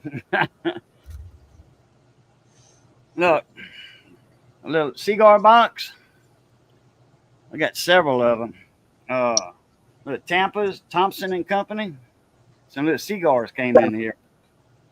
I keep my adapters and stuff in here. Like a right hand 3.5 millimeter. You know, and like Missy's got a pad and the thing's on the bottom. So what it does, it takes the wire when she holds it on her lap or whatever. It's sticking out of the laptop, so and it's facing down on the, not the laptop, the tablet on the bottom. So it does that. Yeah, just You know, so this right here prevents that. Okay. Now this is a the 10 amp or whatever, the real heavy duty one that flows a lot of juice and data and all that. Type C to Type A. The red one, not the blue one, the red one. That's the Type A there, and Type C, like for a Apple laptop. Type A to Type C. Plug this in Type A and plug Type C into this one. If you ever need that. Right angle. Okay, you see how it's white? Type A, right angle. I'll be damned. Another right angle, but this is a left. You know, you got a left and a right, like for a laptop. You know, like this, like that. It'll face the back or the front. It depends on which way you plug it in. And this is the one that I was talking about.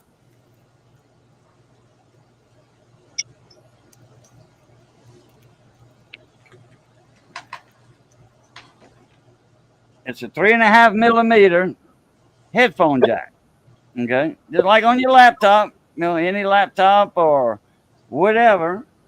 But on this end, it's a Type C. So if you got a set of headphones, like for a phone, a regular phone, like this.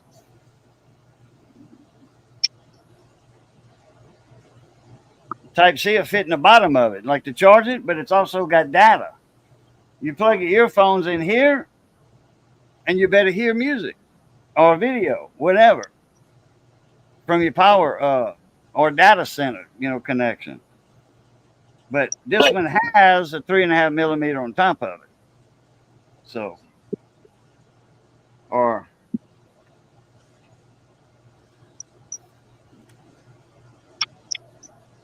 where's it at? Oh, it's right. It's at the bottom, but I got this damn case on it. Oh yeah, there it is. It's snapped in. Yep, it's snapped in. All right, but anyway, this comes in handy if you got like a laptop with Type C's on, like a Chromebook. I think they got Type C's. You know, the Mayo. I don't think a Chromebook has a headphone jack like that. Well, my Samsung 22 doesn't even have one. But Samsung uses the charging part for the headphones. Yeah, that's what Okay, that cable well, does. Yeah. Well, that's where this would come in handy right here. Instead of buying a set of headphones, because if you buy a Galaxy 22 or Samsung, whatever, 22, it's going to come with a set of headphones, like an iPhone does, with that special cord on it or whatever. This is a Type C right here on the bottom. Believe me, it's there. It's dark there. You can see it now. Type C to Type B for printer. So you can take your phone with a C to C cord. Plug the C into your phone, plug the other end of the C into this, and plug this into your printer, and you can print off of your phone without using Bluetooth. You know what I mean? Like Missy's tablet that she has, little Walmart tablet, on. That's connected Bluetooth, I think. Yeah, to the printer. And if she wants pictures of like the grandbaby, our granddaughter Gabby, then and it goes to the printer from the tablet, Bluetooth, not this. And there it is, like that.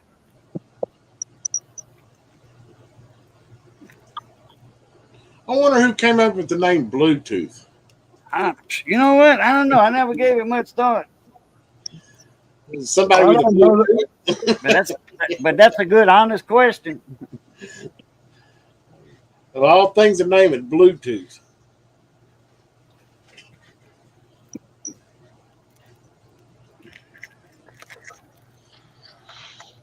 Whoever came up with that name has made some money in the industry.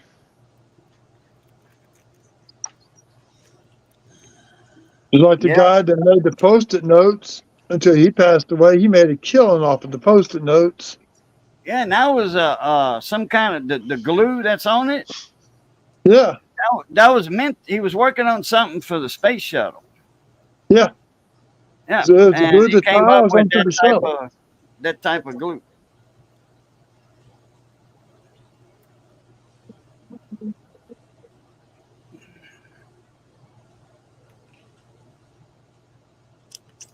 Okay. Anyway, I got a bunch of adapters. It pays to have them. I was telling Fuller Bear Ed Garage, the lawnmower guy, him about he was having issues with his internet. He's got a router in his shop, a Wi-Fi router, and a modem, whatever. So. And he's got a Chromebook in there, and it doesn't do Bluetooth that good or something. He was doing good. I told him to restart it or whatever the other night, a few weeks ago on his live. He was live on a Saturday. He'll go live on a Saturday from inside his shop, and then Sunday is regular live from his house. Mm-hmm. But he was having some issues, and then I didn't tell him to restart it. I don't think I did anyway. But I told him, I said, run your Ethernet cable to that Chromebook. He says, I don't have an Ethernet port like on a regular laptop. It's a Chromebook. It's minimized. They take shortcuts, so it's cheaper. And so I said, well. I said, you got a USB, C on there? He's like, yeah, I got a bunch of them. I'm like, okay. Get you an adapter from Ethernet, J45 or whatever it is. I don't know what the Ethernet is. The plug in like a telephone, It looks like a telephone, but it's not. It's 8 wires. J45. But anyway, I said they make a adapter from the Ethernet cable to a Type-C. And I showed him a picture of it, and he said, "Wow, okay." So I told him I'll order you one, But anyway, the next week he was thanking me for giving him that idea, but he already had got one in the mail and already had it ordered. So anyway, but they make adapters for anything and everything, from Ethernet to Type-C. Who would have thunk? Who would have thought about it? Drives me crazy. It seems like every time I pick up something, it's got a mini USB or a I don't like a mini USB. I don't like any. I like the C. The C's my favorite of them now. But no, I got an adapter. Oh, what the hell I did with it? Oh, it's right here. Look, it's right here from a mini USB. Right here. on this light when I do need to charge it. I use it for my my scope, my big old microscope. I say it's not that big, but anyway, I've got a light on it. But when I'm showing coins, it's a different type of light. The colorization or whatever, the lumens or the kelvins or whatever, it's got that different shade. It doesn't show pennies real good at all. Copper pennies, it does not show. So anyway, so I use this one when I'm scoping coins with my microscope. I use this to shine on there, but this is a micro USB, the small one. Okay, well, and you got to look at it, and you got to make sure it goes in the right way. Okay, mini USB to, I touch, it's a touch lamp, to a type C, 50 cents. I got 2 for $1, and I messed one of them up. I did by accident. Where'd you get that, Ali? Ali, Yeah. 2 for $1. And I messed one up. That was the last one. Oh, and this, look here. It will show you that your phone's charging. Like if you think you got a bad battery and your phone's not charging, plug this in. It'll show. It'll show what it's drawing in watts. Yeah, I bought one of those off of Ali. In fact, we were talking about that. I didn't get nothing for that thing. I think like $6-7. Damn, look at all them radios behind AJ over there. He's got the collection now. But yeah, this will. Well, you can't see it. But yeah, it's same as yours. Yeah, it gives you voltage, amperage, current, all that. Oh, now I got another one that's in my test equipment drawer over there. Oh, over there, the test equipment. Where my HP 8656B. That's just like the 8657. It look, everything's the same. That was the late model of the 8656 signal generator. That is the 8657. It is. It's got the green, but it says 8656B. It doesn't have the red display. It's got the green display, the soft green. Not them hard red lights, that old style. It's got the soft green one, and it's the front panel's the same as a 57, 8657.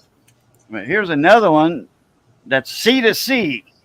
This you plug in a regular charge card into this one, then you plug that in your phone or whatever device you're charging, and it'll show you what you're drawing. Just like this one. Just like that one. But you got this is a link to go in between them. Did you get that VTM meter? That VTVM meter? Yeah. It's over here. Did it work good? I need some caps for it. And that's my little cigar box I keep all my adapters in. Here it is right here.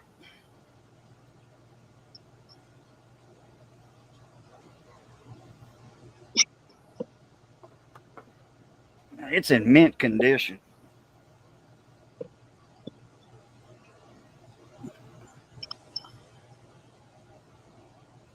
Man, that is in good shape. No yellow. I can't believe that. 1959. And check this out. Got the original battery in it from the factory. And it hadn't leaked? I'll be damned. Nope. It's one of those dry cells. RCA. And they soldered in. So that's soldered in from the factory. Already took, this cap, you see that waxer right there? That paper waxer? Okay. I've got it in my card at DigiKey. Okay. Illinois cap.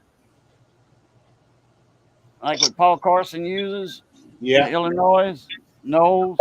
And then you'll notice there's one missing there in that corner. Right there. There's one missing there. That's this electrolytic here. 400 volts, 10 microfarads. They all test bad. Yeah, Oh. yeah, that surprised me. Those I old got cats this one. like that. Out of circuit. See, out of circuit. I clipped it, halfway. I knew it was bad, but I made sure, and it is. And I got in my cart a DigiKey a 20 million ohm 1%. 1%. Not 5 like they got. 20 mega ohm resistor, half a watt, because that's all they offer. Well, I can get a 1 watt at 1% or a 0.01%, but I don't want to get that precision, But they like $9, and I'm That's what I not was gonna paying say. $9 for a 1 watt resistor. When it comes with a half watt, I'm going back but it comes with a 5% tolerance. Now I've got a half watt, same as that is half watt. Theirs is 5%. I got one in my cart. I didn't order it yet. The whole order, but it's because me and you need to talk more about those regulators, and that's the big regulators. Yeah. Anyway, that's a 5%. Mine's a 1%, but it's a half watt. So, but 20 million ohms. That's just in case that one's out of tolerance. Because two of them that I know of, that guys that store those, that's one that goes out of tolerance. Now the battery was leaking on both of them, right near that resistor. Okay, in fact, some of the leakage from a Duracell, battery, not an RC8, from a Duracell battery, leaked on the on the components. So that probably got it out of tolerance. No idea. Maybe not. I don't know. Very could have. Yeah, that was it 2SB 1018A. That probably going to work for you. I just bought. Of course, I was doing a radio repair, but they were cheap and it spec'd out about the same. Okay, the 817s, the 2SB 817s, nix that one.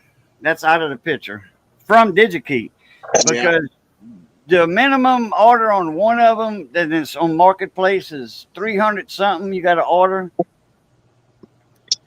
and a separate handling fee. But I'm not ordering 300 something voltage regulator, and then the other one's like 1,700.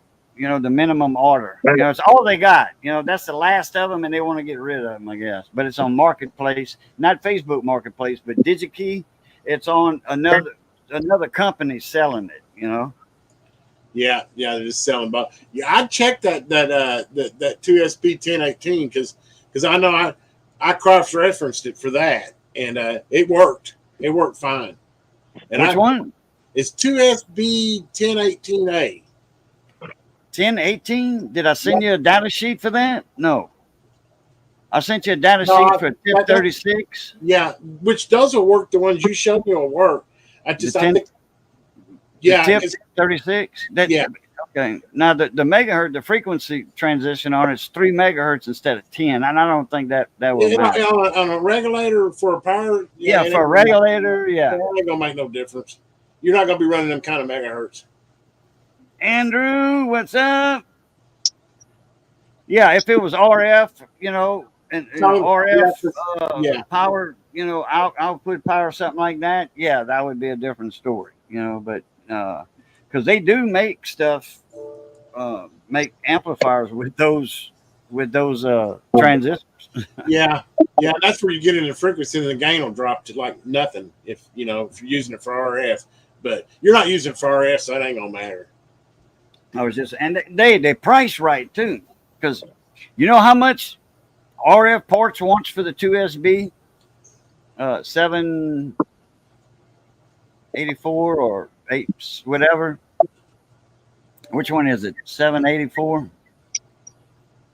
Yeah, I think it's 754. 754. 754. You know how much RF ports wants for them? I used to deal with RF ports years ago when I had my radio shop. Let me guess, $30. $10. Well, that's better than I used to buy from RF Parts all the time, but man, I mean, they sell what they sell. You can trust, but it's like Yeah. 1969s. You know, I can, you know, you can still buy them on RF Parts, but you know, they want like 15, 16 bucks a piece, and I use these ones off of eBay, and I remember when they used to be 5, but eBay, I don't trust eBay. Somebody's buying them from China, and they're an American store, but they're getting them from China. I don't know if they reproduced or not. Andrew, what's up? You know, it's a crap roll when you buy from the eBay parts, but you know, I figure I paid $10 for 20 of them. You know, It is a crap roll. Yeah, you got me some Test Probe in me there, man. That's the one for my birthday. I mean, Father's Day. For Father's Day, Missy had There ain't no better than those, man. gave me $30, I think, for Father's Day to order, and it was 30. I had to put in some, cast in some of my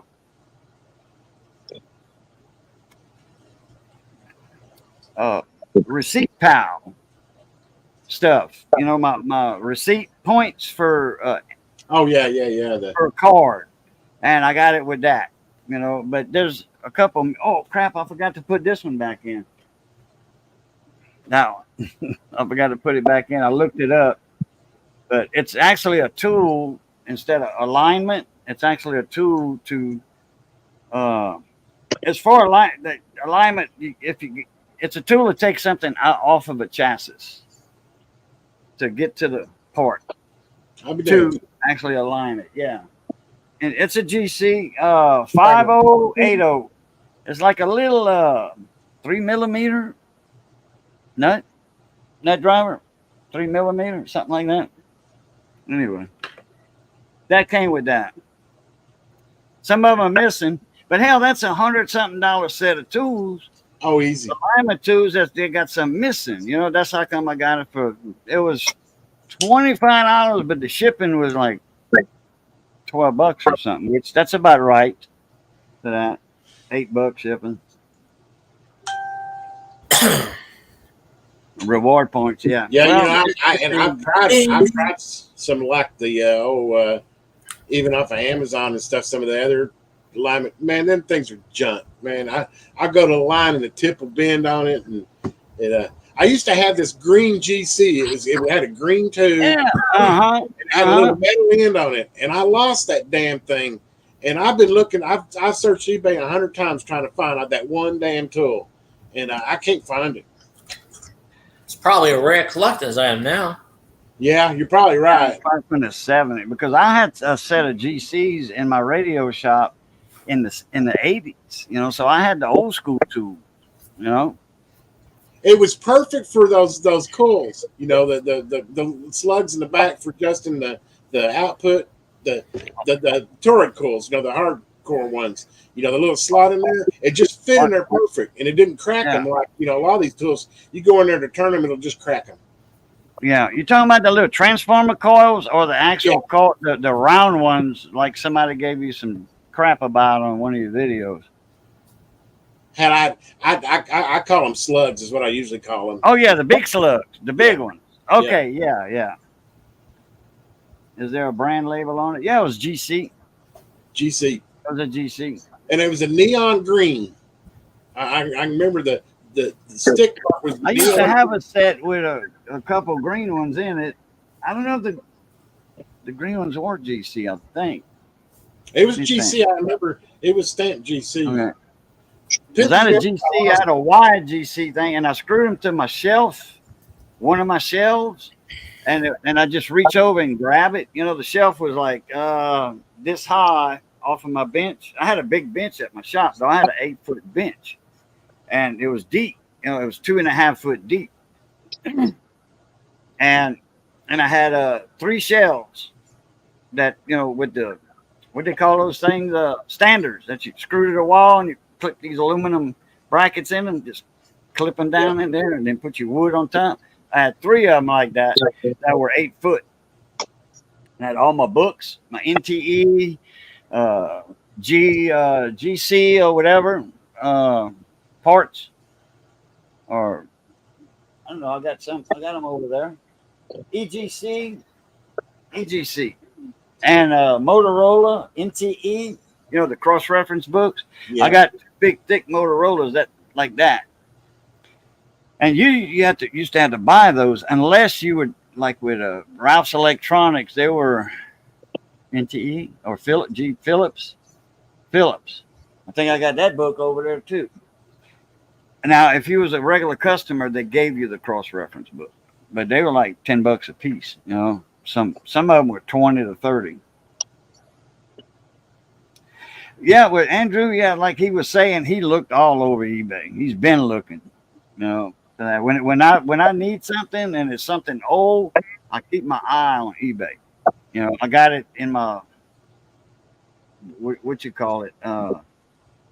If it comes listed, it'll give you a notification. Yeah. Yeah, I'm always. Now, by the time I go in there, I'll search GC alignment tools and see if I see one. Oh yeah, you can find them in a download online, Andrew. But I rarely break them out. Because I know my parts. You know, when I do have to look up a part, I just pull up the data sheet, you know, online. Yeah, you got the all data now. I mean, that's usually what I end up using. Yeah, I don't have to break out the book anymore for the data sheet. You might have to go to like estate sales or something like that and see if they got it, maybe. Yeah, me hitting garage sales all the time. Believe me, that's one of them items I'm always looking for. Mm-hmm. Look, this one was $6, but it was free, you know, because a regular customer. And this is the 16th edition. This is from the late 80s or the 90s. This is from the 90s. Well, right they for a long time they were the parts supplier for aftermarket. Yeah, EGC, NTE. Yeah. You know, but anyway, you look up any part, every part's in here that was made since this book was issued. Prior to that, you know, and this one don't have. See, it's got like the op amps right here, single op amps, got dual op amps. In here, it's got everything. You got the pinouts, got the data sheets, got the cross reference. It's got everything. And I know how to use it. Boy, that almost looks like a Darlington right there. Damn. That's an audio chip. That's a audio chip for something right there. I guarantee you that. 1, 2, 3, 4, 5, 6, 12 pins. You remember your big Darlingtons in stereo amplifiers? Yeah. There you go.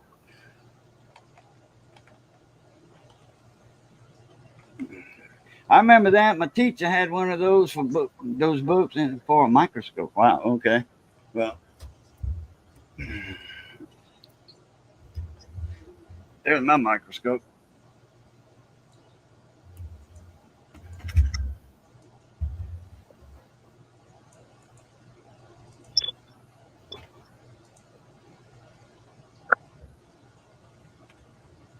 And like that. Whoops. Too far. Like this. Up and down. Focus. Or right here. And there's a camera for the scope right here. You can take pictures, video, whatever. Webcam it. Yep. Yeah, I can just change my camera from my webcam here to that. Yep. It's in my list on StreamYard. Yep. Sure enough, Catfish. I tell you what, that microscope came in handy for working on that 29 over there. I didn't have I had receive, okay, but it was poor. I couldn't hear a minus 73 from the signal generator. Yeah, I couldn't hear it. That is poor because that's supposed to be an S9. And I'm like, something's up. So I started naturally from the backside, and I had it under the scope. And I was just looking for something burnt because he said he saw smoke. And that's what I was doing. I was looking for something burnt. He said it came out the power area. You know, power plug that plugs in. So I'm like, okay, well, you fried the reverse polarity diode. You know, that's simple enough to do, you know. And no, actually, I hooked it up. It worked. You know, I got a video on it, and it worked. And I'm like, And then, in the video, I put it on the signal generator. It didn't have good ears. At like a plus 10, yeah. But hell, you know, plus 10s, you know, that'll rock your world in a car, you know? Yeah. So anyway, it didn't have it. It had some at minus 10, at minus 73, it squat. So I'm like, there's something up in here. So I'm looking for something burnt. And I got the scope on it. So I turned it over. I got to the audio chip section. I turned it over. And lo and behold, there was a couple broken solder joints. Burned through. No, it just broke. Just broke.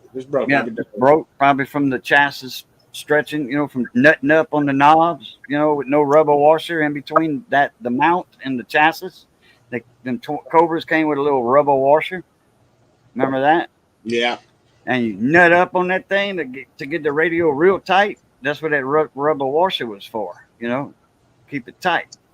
Well, no washer, and if you nut on them, it's going to pull it, make them pins come. It's not the old 72228P. Yeah, 722AP. It's not those. Shits, you can't get them anymore that are worth a shit. I've tried them off of eBay, and those things are junk. NOS, the new old stock you can, and there's a few stores that do have them. Really, I need to pick a few up because I bought some off of eBay, and I ended up having to pull one out of another radio because I tried like 3 of them off of eBay in a batch, and none of them worked. That's why I don't order the 72228Ps. And they say original, you know. Brand new. Right? They say brand new on AliExpress and eBay, brand new. Yeah. But they don't say NOS. Yeah, they brand new, all right. Ain't worth the crap. Sleeper, what's up? Should have checked the thingamabob first, huh? But anyway, this one's the TDA, and that 29 TDA 2005 or 2003. It's the 5-pin TO22 package, the 5-pin coming out of it, pre-bent, factory bent. Yeah, that's what those are. Cajun boy, what's happening, man? How's the weather in Kaplan, Louisiana? Those are a lot easier to put in, too, by the way. Yeah, because you got to install the other one. Well, you know, you bolt it to the chassis. Then you got to bend all the pins, and then you got to solder 10 pins. And with that one, they just slip in the board, and then you nut up on it on the chassis. Then you solder it in, you know, just like the other one. But the pin's already pre-bent for you. I like that. Yeah.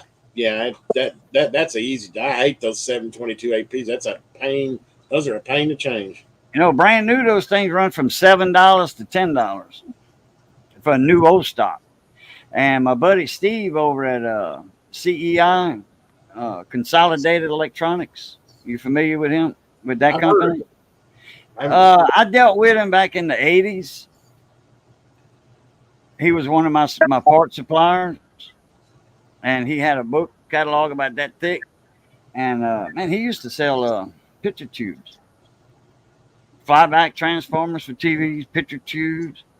That's how long he's been in business. And belts for cassette decks and VCRs and heads, VCR heads, you know, the drums. Yeah. He sells all that. He's still got a lot of that in stock.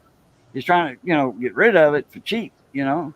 So if you know a TV man or a VCR man, there's no money repairing VCRs, man. I made a lot of money back in the day, but shit, when they got to be $39, $49 at Walmart, people just throw them away. They're not going to pay to get them fixed. My neighbor, she wanted me to fix it. She says she came to the front door, knocked on the door, and she said, Boudreaux, my father-in-law said you work on radios and stuff. I'm like, yeah. She says, you work on VCRs? And yeah. She says, can you fix mine? I'm like, yeah, sure. She says, okay. She said it was for my grandma, you know, and she used to record her soap operas. When she'd work in the daytime, she'd record her soap operas and watch them at night. So she said she passed away, so this is sentimental to me, and I really want it fixed. I didn't charge her but $25, I think. You know, it's just the mode switch was filthy.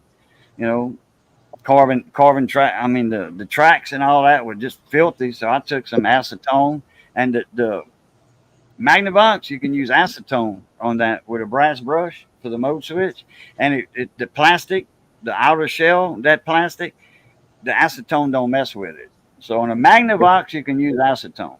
If it's not a Magnavox, use alcohol.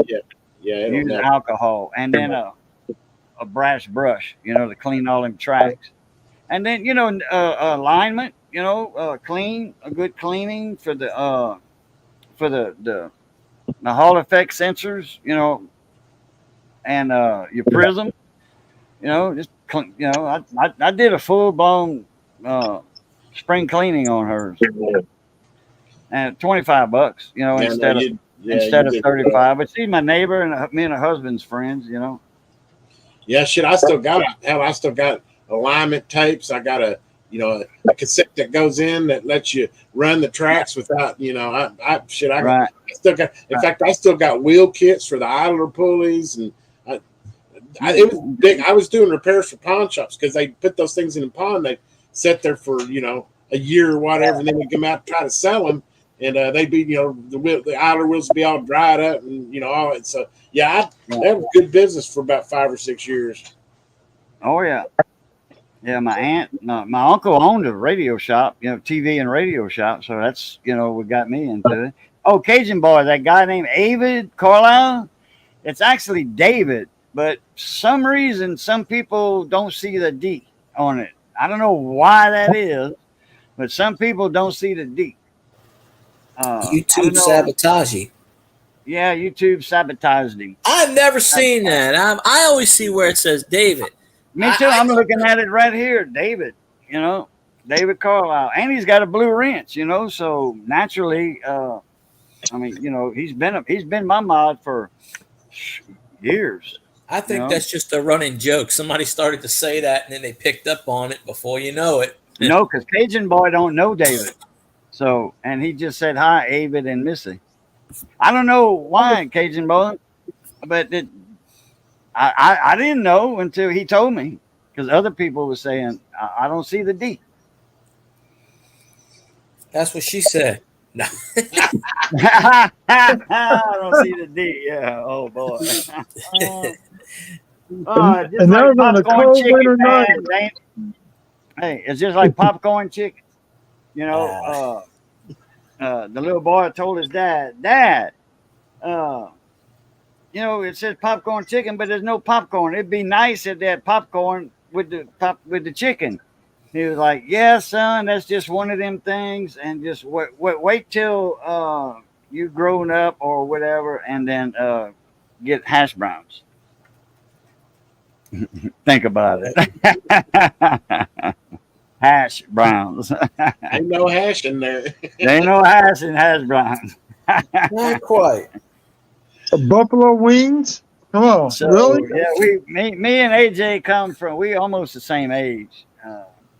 I'm 60. So Yeah, I'm 63. Oh, okay. So you got a few years on me. So yeah, me and AJ come from the 70s, where Afghanistan they had some good stuff in Afghanistan that came over the ocean. I don't know what you're talking about. I can't Me remember. neither. What the hell am I talking about? I have no I idea. can't remember. Hell. No, I didn't indulge in it. I did hit on it a couple of times, but you know, it didn't stink like pot. Put it that way. You know, pot stinks. I can't stand the smell of it. You know, I don't mess with it. You know, but I did do it. You know, take a couple little. I lit the little square up one time. You know, and You breathed didn't it inhale in. though, right? But that was years ago. Shit, hell, here in Oklahoma, man, hell, there's a damn pot store. There's more pot stores than there is convenience stores. Yeah, and farms. My son was a master grower at 3 farms, and because they all sell. He built the greenhouses for them. My son erected them, built them. You know, him and his crew, and then he went to work for the guys that owned the thing, and it was just him and another guy, and the other guy was temporary. Everything was automated, you know. And then he'd hire the other guy, the temporary guy, when it come time to harvest. You know, my son was a master grower. He's back down here now, though. You know, but he made some good money doing that. Was that in Oklahoma? Yeah, Oklahoma. I forget what town. I got pictures of it on my phone. It's up in the hills and stuff. They got hills and all that there in that area. So I guess it's North Oklahoma or something. I don't know. Yeah, probably up my area. Yeah, because we're where the hells are at. Because it ain't that far for me to go to the Ozarks. Oh, okay. I was in Oklahoma in 2013 for summer camp. Slippery Falls. It's the name of the summer camp. Then they changed the name.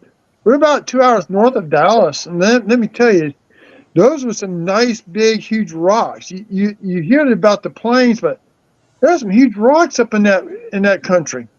Yeah. Oh yeah.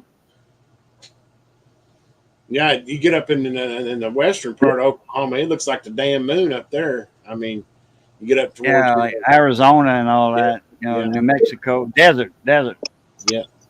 Well, I guess Lawton, further west.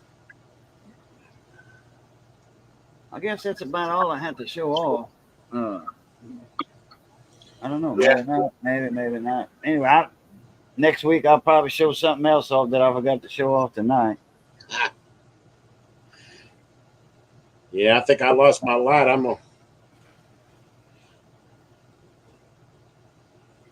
was gonna work on that tire some more, but mast. I call it mast because the last video I did, I was listening or editing the video, and the way my southern accent, the way I say tower sounds like tire.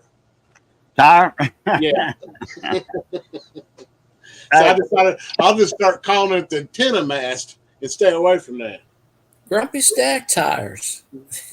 Grumpy Stack Tires in the house?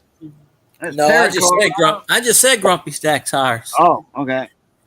Unless he's lurking somewhere I'm not aware of. Oh no, I thought you actually saw him. No. Anyway, yeah, we ready for some football. Damn right. Go Saints. Damn Skippy. That's right. Who Go dat? Saints. Yeah, who that and go Tigers. Go Tigers. Go That's LSU. right. Fuck Go them. Sooners! Go Sooners! Yeah, there you go. Oklahoma State. Or I forget who the That's Sooners are. the Pokes is the state. They're the Cowboys. The Oklahoma State's Cowboys, and then you got the Yep. OU, and they're the Sooners. Okay, OU, yeah, Sooners. Okay, that's the most popular one. That Yeah, a lot they're of in people- the sect. So yeah, they're in the sect. So Okay. Yeah. in fact, I think So, we play this year in November, if I'm not mistaken. LSU and Yeah, Oklahoma. it is. Oklahoma's in the SEC now. That means they're the enemy. Hey, Yeah. yeah. The enemy. Oklahoma State's good. I don't care about them. I mean, they're good. But Oklahoma, that team, yep. They decided to step up to the big boy conference. Yeah, and I think they're going to be. Yeah, I think they're good going to be team. sorry too.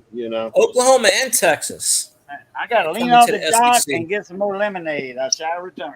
OU's got that problem that Dallas Cowboys got. They can't suck. finish it up, man. That's the only problem I'm aware the Cowboys have. They suck. Yeah. Watch it. I'm a hardcore fan. I've been a hardcore fan since I was 12 years old. But That's okay. My coworker's a Cowboys fan. I go, how about them Cowgirls? And she goes, hey, now. Oh, don't get me started on that. Bobby Hebert I hate him for saying that. Oh, He no, only beat him. oh hell, I Bobby told only beat him one time. Huh? Bobby only beat him one time in football when he was the quarterback for the Saints. He has no room to talk. They only played the Cowboys once every, I think, 5 years back then. So They played him 4 times when he was the quarterback. yeah, the offense wasn't the best in the world back then. Novo had damn good defense, the Dome Patrol. Yeah, we would have had an offense. We would have won some Super Bowls, but you know, that's how it is. Sure do. We all need a Mahomes on our team. I tell you, that's a new caliber quarterback there. We were going to draft Mahomes. You know the story behind that is that the Andy Reid traded up with the I think it was the Rams, whoever was in front of us. Whoever was in front of us, the Rams. I think it might have been the Rams. The Chiefs traded up like 16 to 18 spots. Sean Payton was on the phone with Mahomes saying, "We're going to draft you," and Mahomes got a call from Kansas City, hung up, and Andy Reid selected the Chiefs. You could just imagine if Mahomes would have been the heir apparent to Breeze. Good Lord, God, never lose a game. Saints already played, Cajun boy. They won their first one, lost the second one. He might mean the first regular season, the Panthers. Oh, okay. Yeah, I got a jar of pickles in my refrigerator. Them are them homemade ones. Are they Look sweet or good. deal? Sweet? These are dill. Well, these are pickled in vinegar. This is okra, pickled okra. Oh, That's different than pickles. Cucumbers, pickles. That's yeah, different. I like pickled okra. I actually like pickled eggs. Most people don't know about pickled eggs. I love pickled eggs. Pickled eggs, chicken eggs, duck eggs, quail eggs. I love quail eggs. That's some good snack. I'll eat a whole jar at one time. That's Tabasco peppers that buddy of mine gave me, and he gave me the okra. These are Clemson spineless. I think they had a velvet red in there too, a couple of red velvet. They, baby okra, the small ones. But I put some pickling spice in there, plus mustard seed. I wish I had some coriander seeds, but anyway, I don't use fennel. Yeah, that tastes like black licorice. So Does licorice anybody on comes this from. planet love that? Does anybody love black licorice? I've never that person that likes that crap I yet. don't like black licorice. I don't. I I do. don't think anybody does. That's what My fennel. dad raised me on it. Fennel and anise. Anise. That's it's like take the N out and put an S. Ass. I don't like black licorice. I don't like licorice. I don't like any of licorice. Yeah, I can't. Oh, show it again. Mom wants to see it. Okay. They probably watching me on the TV.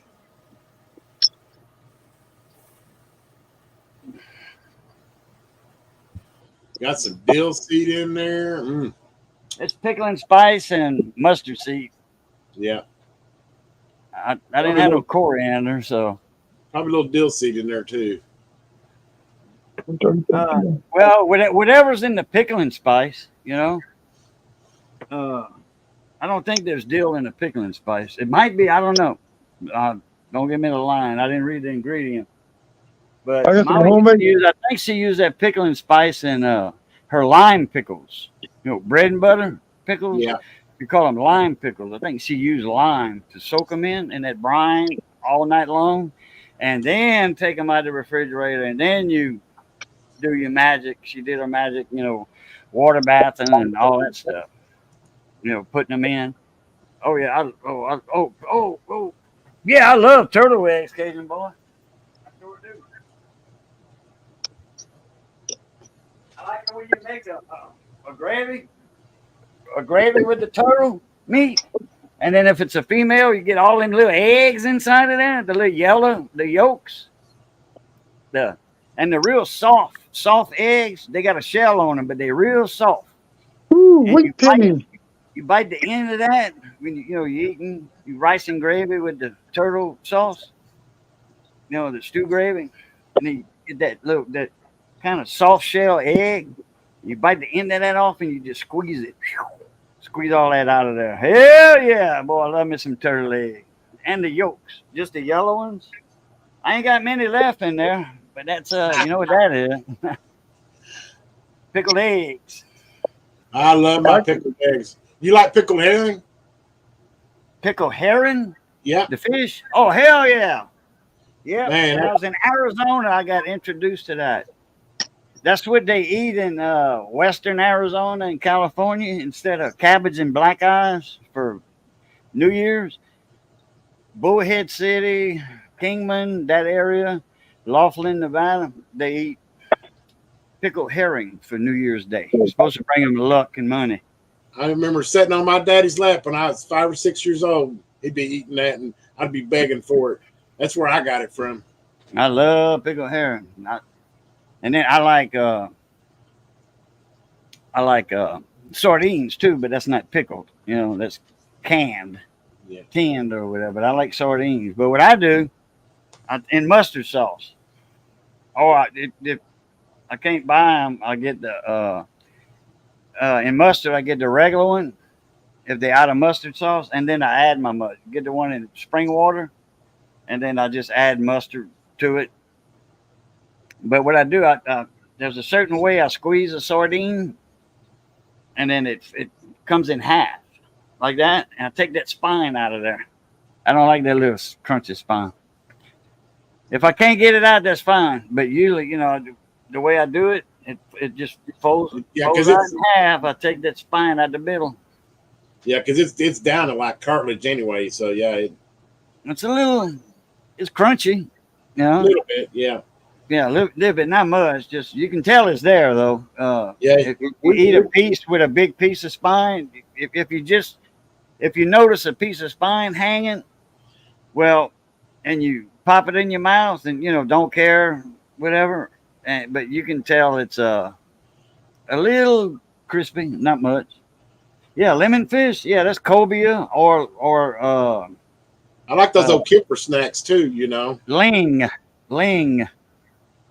Lemon fish, ling, cobia. There's 3 names for the same fish.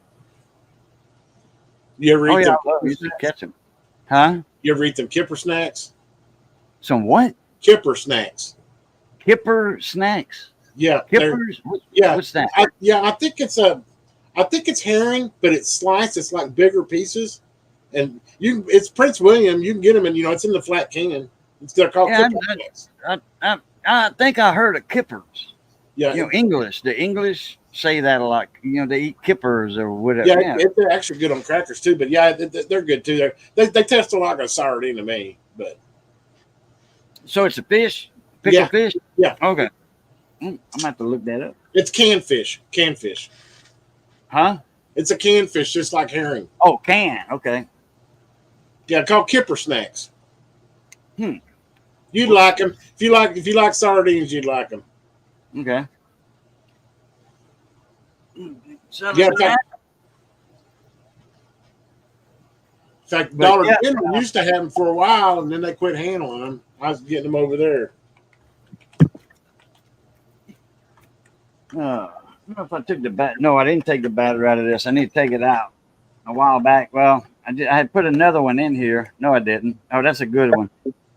Off of Amazon, I bought some 9-volt batteries, and I needed one or something. Or I was doing something, and the tip fell off the top of the 9-volt battery. Like I said, it was some cheap ones from Amazon. There was only like $1 a piece or something. That was a couple of years ago. But they got a 10-year warranty. They didn't even last 2 years, and they dead. 2 good ones out the whole 5-pack. I left a bad review on it. No. These are not 10-year batteries. These I bought not even 2 years ago, and they're all bad except for one. Yeah, I just Googled it. Kipper snacks are small herring. Go Okay. figure. Okay. No, I never, I heard the kippers before, but I didn't know what it was. I knew it was an English thing, though. Yeah. What's up, Randy? RXTX Barbecue over there by Houston, Texas. East of Houston. Between Trinity River and Houston. By the Budweiser plant. And the old Goodyear Tower plant. That's where he's at. Yeah, maybe we can cook some turtle sauce soon, Missy. That's right. In fact, we'll go to B&L Seafood right up the road and Mammut. Get on Mammut and then get some turtle meat. Oh yeah. I'm gonna call ahead of time and have Brandon save me some eggs if they got some eggs, and put that in the sauce, and then get some oysters. Get some oysters. Yes, sir. Yes, ma'am. I love me some oysters. Deep fried, raw. Well, I like them raw, but I like to open them or see them being open. I don't eat raw oysters out of the container. Out of like a half a gallon or a quart bucket. I won't eat them like that. I don't know how long they've been in there. I like them fried, but yeah, they're okay. They're okay raw, but You in Atlanta? Wow. Yeah, I think I remember that. Well, I remember y'all were in Louisiana a while back. You and Christy, because she said something about them in Louisiana, and naturally both of y'all were. And then, damn, Atlanta. I think I remember you saying that. A month. Well, hey, when you got that type of job, X-raying, or that's his main job, AJ. The X-ray, welding, X-ray. oh really? Yeah, Yeah. non-invasive and invasive. Meteorology, yeah. Destructive, invasive, destructive, non-destructive, all of that. Oh yeah, we got some coins right there. So if I can zoom in. Ready? Oh, Weedy, that's an older one too. Is that a 40s or a 30s? Probably 1919. Oh, a 19. Oh, okay. No, I was a little off there. I do have 3 other ones. I just pulled a 42. This is a 35, and that's I think let's see, I forgot what this one was. 58 Denver. Oh, 58s. Yeah, man, they made so many of those. So many of those late 50s models. Yeah, again, look, my third Canadian coin. You got Canadian, really? Yeah, 1975. Okay, I like the young. I like finding the young heads. So yeah, I'm going through his box. I'm not gonna finish this box tonight. Picking up another one tomorrow from the bank. All right. Fair, show y'all that. We need to do a box battle. Me and you. That'll we be get fun. AJ. We get AJ there to get a box of pennies from the bank, and then we'll all three do a penny box battle, and do the points. Do the point system on them. That's the true battle when you do the points. I got points set up on my spreadsheet. Yeah, well, I can give the link to AJ, or he could look it up and print out the point system for pennies. Penny battles, like from there's 2 different ones now. I think what's his name? Quentin. Quentin's got a good one. Yeah. Mine's a Quentin mod. Coins or whatever. He's the one started those mats and stuff. Rob's Fine Treasure. He's got a good one. But I think Quentin's got a PDF on it. Hold on. You can print it out, on an 8x11 sheet, regular legal letter size sheet of paper on the printer, and then This is a week set battle right here. If you look, I got different dates. Yeah, I think we got one more. Oh yeah. There's the one for the points that I developed for 10 rows. Okay. So you got copper, 2009, 2017 peas, the wheats, the Indians, and foreigns. And there's the points I came up with. Oh wow. I can I can email you this.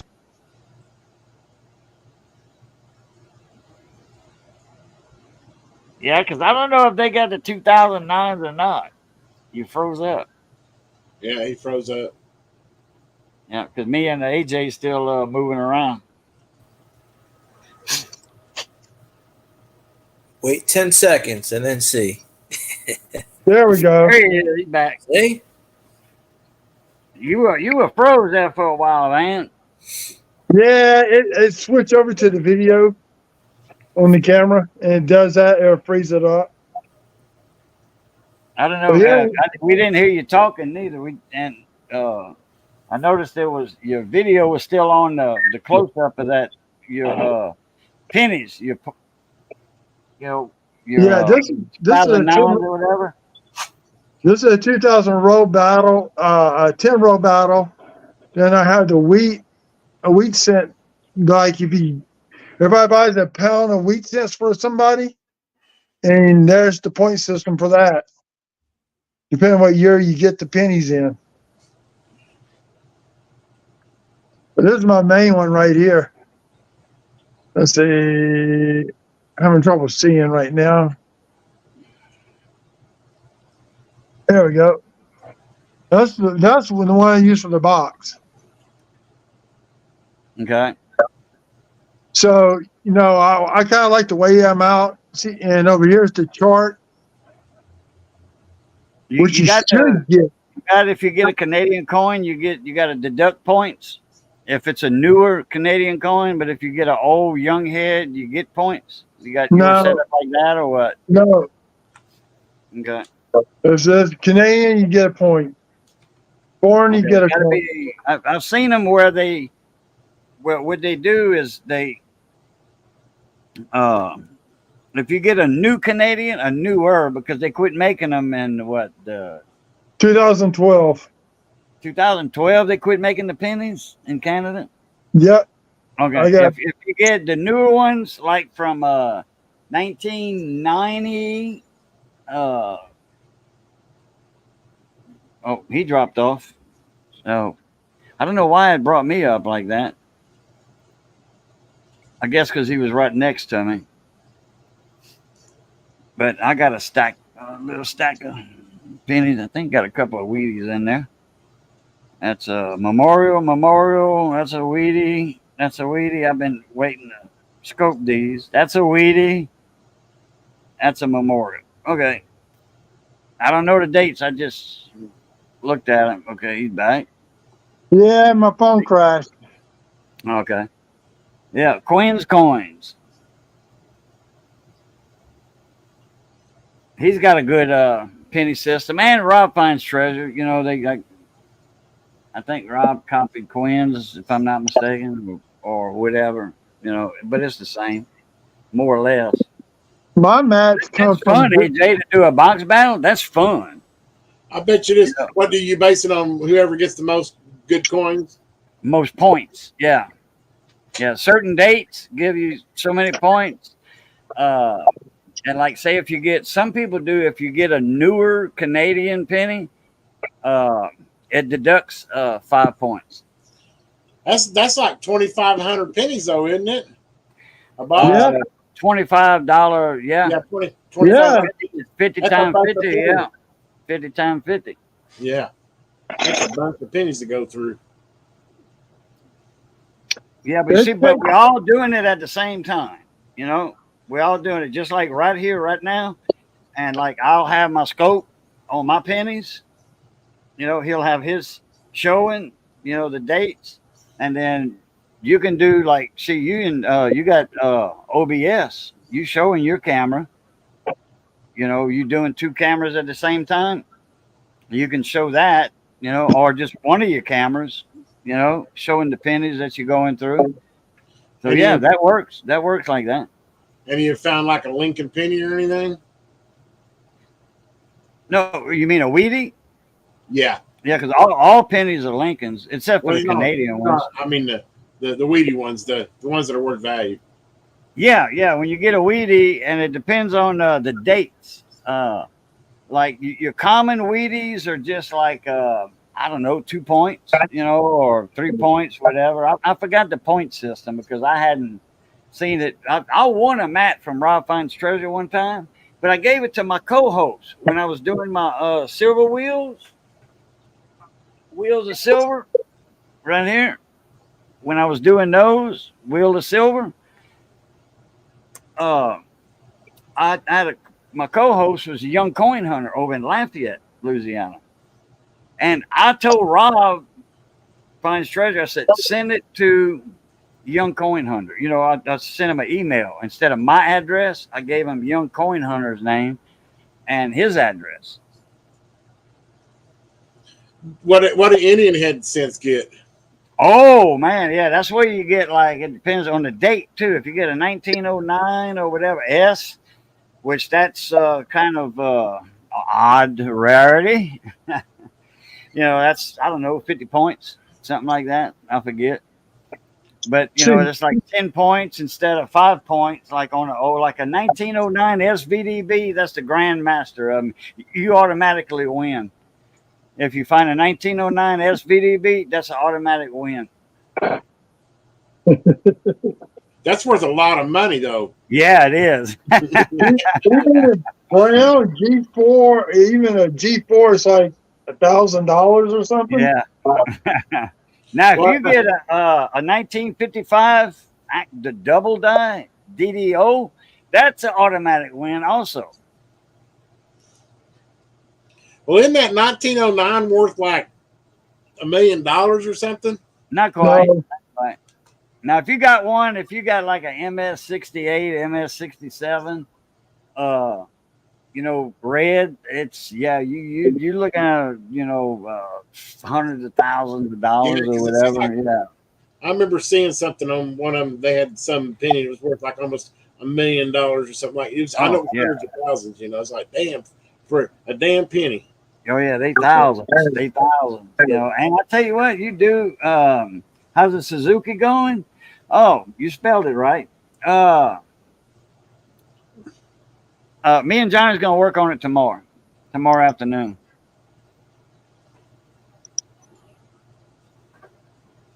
Quick rinse. Is that one you got from New York or? That's the one. That's the puppy. I got all the bumper off, the radiators out of it, the front. I mean the real bumper.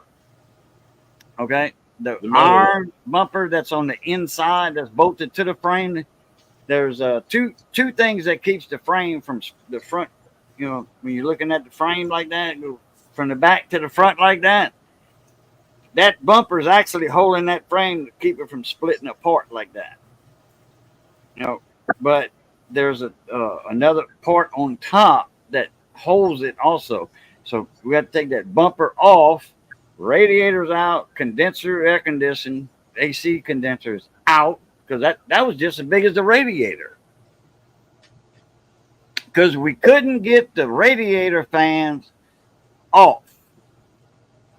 No, it was all rusted. The bolts was all rusted, and we kept snapping the top. The top one snapped. Couldn't get the bottom ones off. Yeah, and you got to have the radiator fan off, and then you got to take the compressor off, AC compressor, unbolt it from the block to get those stiff tubings, those aluminum hose pipes away, and then the water pump comes off. But if you don't take the compressor off or the hard lines going to the compressor, AC lines, the pump's not coming out because it's covering the pump. And look, you only got this much room. That's it. Yeah. You end up tearing up your radiator trying to get the fan off. Right. There you go. So we just got, I'm fixing to end it, quick wrench. In fact, I just noticed I'm over 40 minutes. Field Guy's going live in a little bit, though. I'll send you the link for that one, quick wrench. So I didn't know we were this late. Man, somebody should have said something. Yeah, I still gotta eat supper. I haven't done that yet. You're gonna make me cook Yeah, the I ain't PB ate sandwiches? I ate today. I ate a bowl of cereal about I don't know. I forget what time I ate. 2 o'clock. Yeah, I had lunch at noon. I ain't eat either, man. I I'm went and talking took a about the pickled eggs, the pickled herring, and I had, nap. Yeah, pickled okra. Man, yeah, I man. love pickled okra. But I just made them a couple of days ago. Me and Missy was here, and then the next day, I think she left to go help with her Mama Faye. The last known high grade 68 VDB sold in 2022 Heritage Auctions for $55,200. That's it. I thought that was Yeah. worth more than that. Now, if you go to the 1909S, Oh, SVD. Okay. Oh, it wasn't an hold on, SVDB. I'm Oh, trying to get to that one next. oh, okay. The highest grade was 100. It's 100. They got listed as a 67. Suggested retail price is 175,000. But this last known sold. Let's see. I'm on PC. PCGS. 102,000 in August of 2022. Man, that's something else now. I mean, Now that is red mint state. yeah, red, bright red. Yeah. Total known grade is 17. 17 population of that Yeah. that year, That year, that Okay. grade. and there's no higher, Nothing higher Grade. than a 67. nothing higher than 67. Really? Yeah. Now there are some. You got the S over S horizontal S. 29,000 suggested price. That's just the 1909S. There's no known varieties of the SVDB. Of what? No known varieties of the SVDB. That's just regular 1909S. So you got some. So you got some. You got some mint mark errors. Oh, okay. Now you know they did have a 2000. I mean, 2000, a 1910 VDB. Did you know that? It's not listed on here, but did not know that. No, I know it's not, but there are examples of it. It was very faint.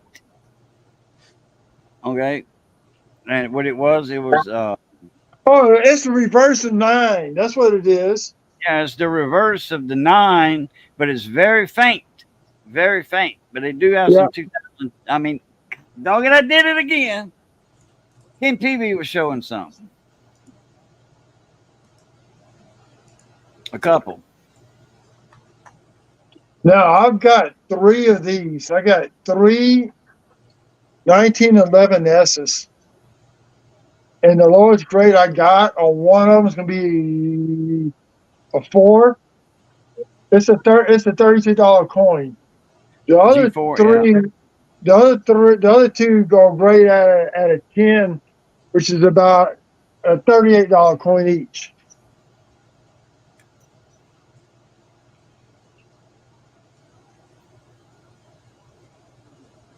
I got it. Oh, Johnny. Oh, AJ, you were asking earlier when you, I don't know, when Johnny was still here.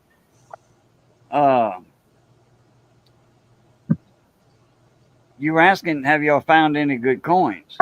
The other day, Johnny went to Walmart, and the first thing he does is go to the coin store. You know, the change machine. Yeah. Cash in for your change.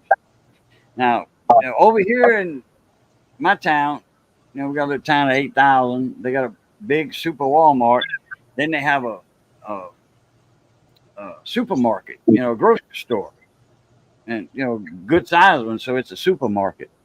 It's a Super One Foods. I think they got them in your area, maybe, or to the east Oklahoma, because I know they got them in Texas in Longview. They got Super One Foods over there.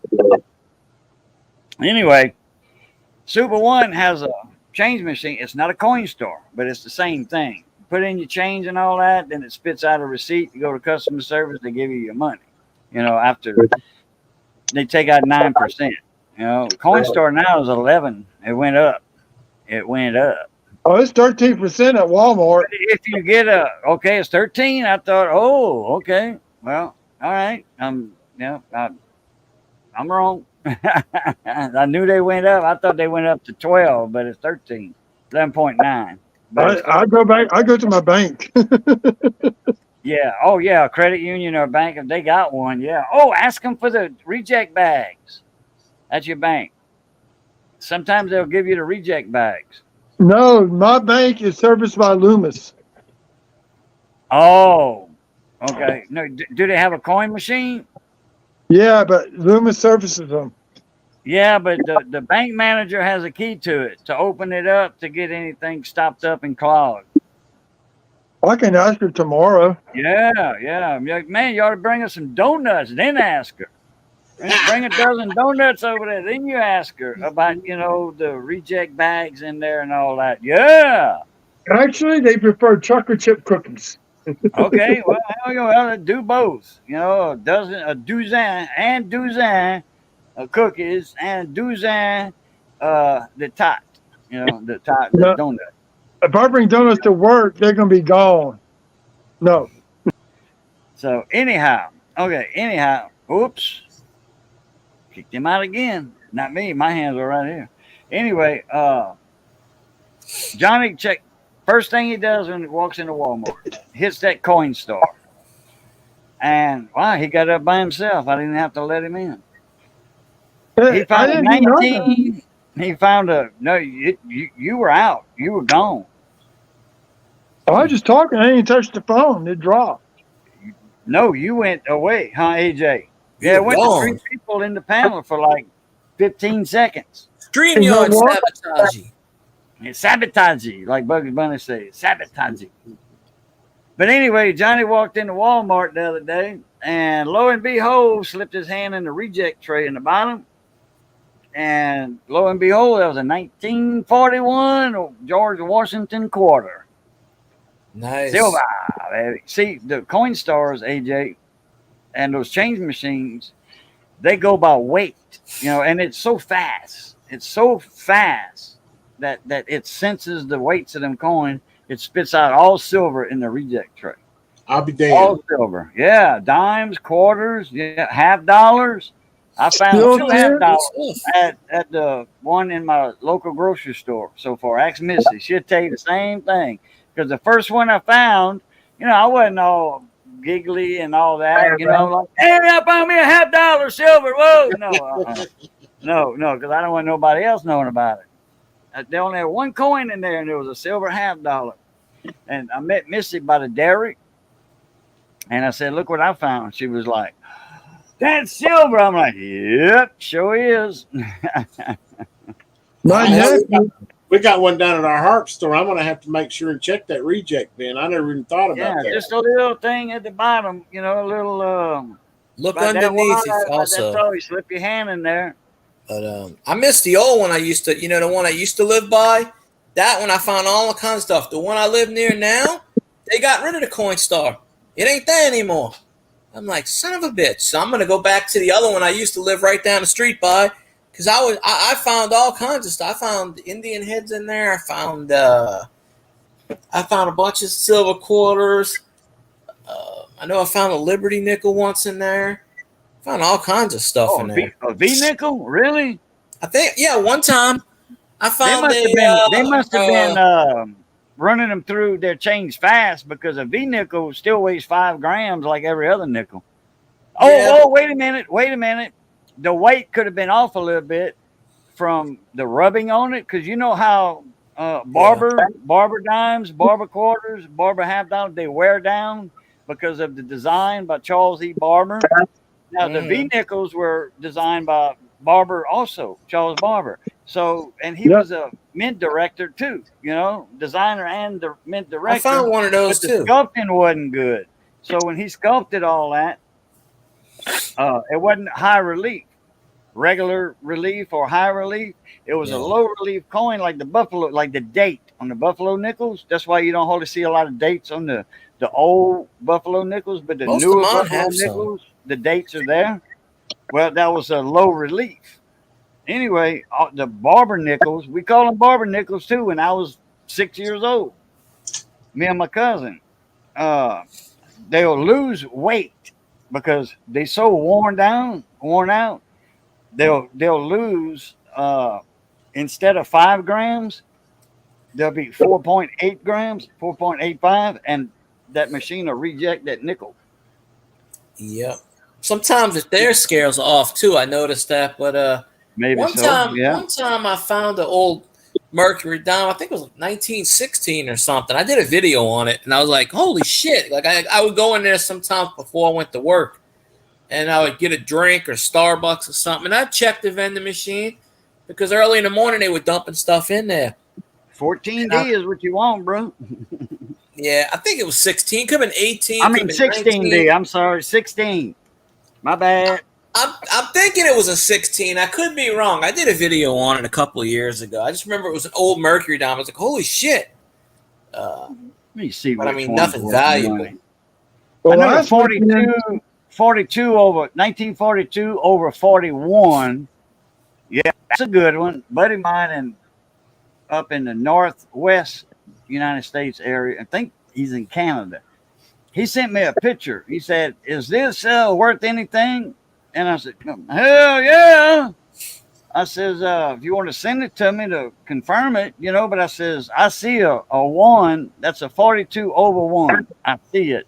I see it real good." So he was like, "Thank you," and he sold it to a coin shop for $950, I think, $1,000. My nephew, 42 over 41. my nephew last weekend, he's at station at Camp Lejeune. He's a Navy medic, and he was at the vending machine. In change, he got a 1963 D Washington quarter in the change. He sent me a Awesome. picture. He said, "Is this worth anything?" And so I gave him what. No, I said, "Well, at this rate, is this much. The silver amount value is worth this much." He said, "Best thing you do is just keep it and give it to your daughter." His daughter is. I gave her a set of coins from the year she was born. Oh yay! I got zinc rock. Zinc rock. Got a stinking Lincoln, stinky zinky is what I call them. I gave That's him the a new ones that name. Rangers needs to cut open. 6 years ago, I gave him a new name, Stinky Zinky. I got this bucket full of zinc pennies that are rotten like that. One thing about doing is taking them, epoxy pour, and make me table ends. Unlike what my friend did at his pool hall here in Baton Rouge, his whole bar is nothing but solid Lincoln copper coins. Now, hey, is Greenway Billiards still over there? And No, in Baton Rouge. no, On Arrow- it's no, Greenville Springs Road. No, On Greenwood Spring Road, the Greenway Billiards. That was for my buddy owned that. they He's a got shut down. Romeg from when I left in 2000, when I moved away from Grosset, where Tiger Truck Stop is that. It's a brand new one. But anyway, that Jesse Romeg still owned it in 2000. They got shut down when they closed down for the COVID. They reopened up, and they got busted for selling illegal drugs inside. The new owner was selling illegal drugs. Oh yeah, So it has well, not been open that since wasn't then. Jesse then, because Jesse he had 2 commercial fishing businesses, and that Greenway Billiards was on the side. Yeah, He's running them big because hook nets for catfishing. He was a commercial fisherman all his life, but Greenway Billiards, he bought that for his daughter, more or less, but it was in his name. So, I mean, his daughter was actually running it. We used to go shoot pool after closing at McDonald's there some nights. Do that, or we would go to Don Carter's and go bowling.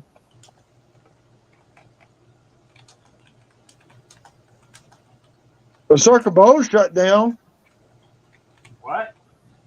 Circle Bowl on airline in Florida, it shut down. Wait, which one did you say? Circle Bowl, I don't. right there, Oh, airline in Florida. bowling. Yeah, Bowling balls? yeah, they shut down about 3 years ago. Oh, okay. They tried to come out from COVID and they didn't make it. Yeah, man, that was a bunch of malarkey right there that shut a lot of businesses down.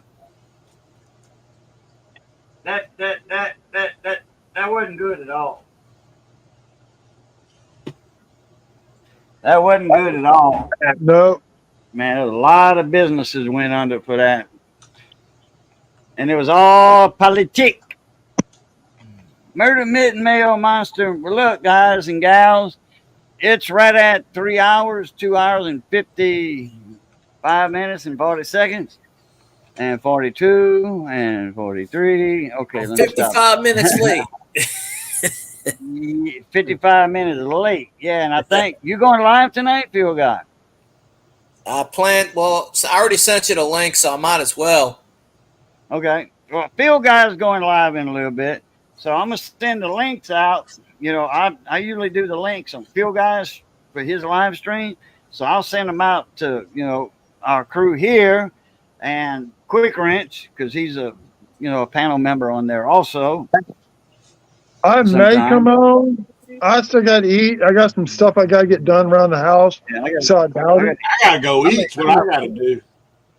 You don't You got to care eat, like that. AJ? Yeah, you can tell I ain't missed many meals, and I know the wife's got some chili she made this afternoon. I'm gonna go tear it up.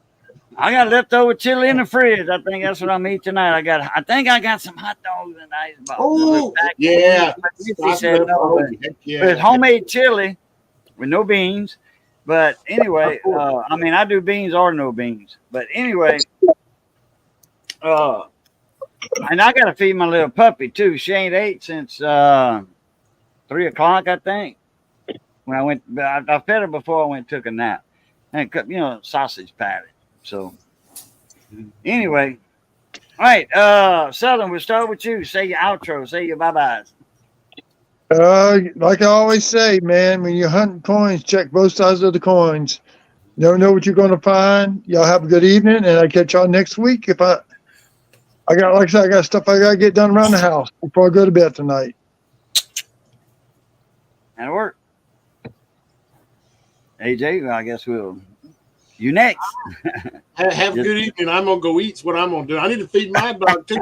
She's sitting there looking at me like, when the hell you gonna feed me too? Yeah, I got a little long-haired Chihuahua, and she's kind of picky on her food. But when Missy's gone, she don't get picky because I don't spoil her. I don't say, "Hey, you want this?" No, and then I feed her something else. She don't want it. Then Missy will cook something else, and like, okay, and then she'll eat all 3 of them later, and then no. Now her scat is just a little piece and it's dry. Her scat. So when she eats what I eat, if she don't want it, but she'll eat it later. You know, a couple hours later. Yeah, I'm not gonna hoity-toity that dog. Not me. She'll eat what I eat. I got a red healer. She won't eat her food until I'm done with my food because she's hoping to get a little bit of my food before she eats her. Right. That's how Bebe is. That's how Bebe is. Yeah. Yeah, she'll go to Mama. She won't come to me. She'll go to Mama, Missy, and Missy will give her some of hers, and then she'll come back later and eat what's in her bowl. And it's the same thing. I gotta eat. Same thing. You know, she eats what we eat. You know, no special dog food, nothing like that. No. Yeah. So, anyway, guys, right. have a good evening. Yep. Talk to you later. All right, AJ, thank you for coming in, brother. Thank you, man. And Talk to you I'll later. let you later. And you know, I'll email. All right, Lord Emperor Field D, your turn. Yeah, mine's short. Go Tigers. Who dat? Hope to see y'all in a few minutes. And come on in, just for Cajun. Not for me, but for Cajun. Wow. Because they ain't talking to me, they talking to you. So All right. So I'll see you in a Okay. few, Cajun. All right. Let me see if I can find Fuel Guy. His stream. Fuel Guy. And I'll put that in here.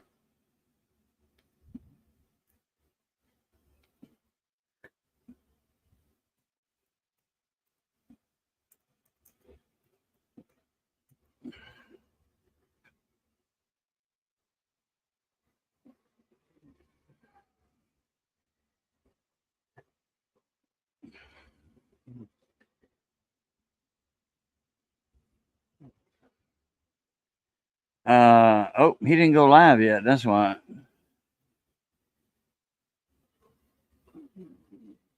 Let me see. I'm trying to get his link.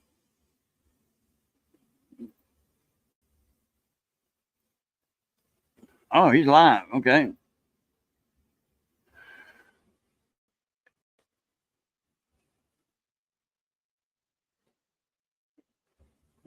Where's the share button? There it is. All right. Copy. And let me paste that right here. And there's the link for Fuel Guy right there, y'all. Y'all go check him out. He's live right now. Oh, let me kill him because I think y'all can hear him behind me. All right. Boom. All right. There's Strip Fuel Guys. Hey, I want to thank everybody for coming in tonight. Quick Wrench. I'll get you that link after a while, and AJ and all that. So, all right, everybody. Y'all know the routine. It's good being north of the grass. Y'all stay safe. Be that way. Be that way. Stay safe. And as always, love, peace, and crackling grease. We'll catch y'all later. Pluta.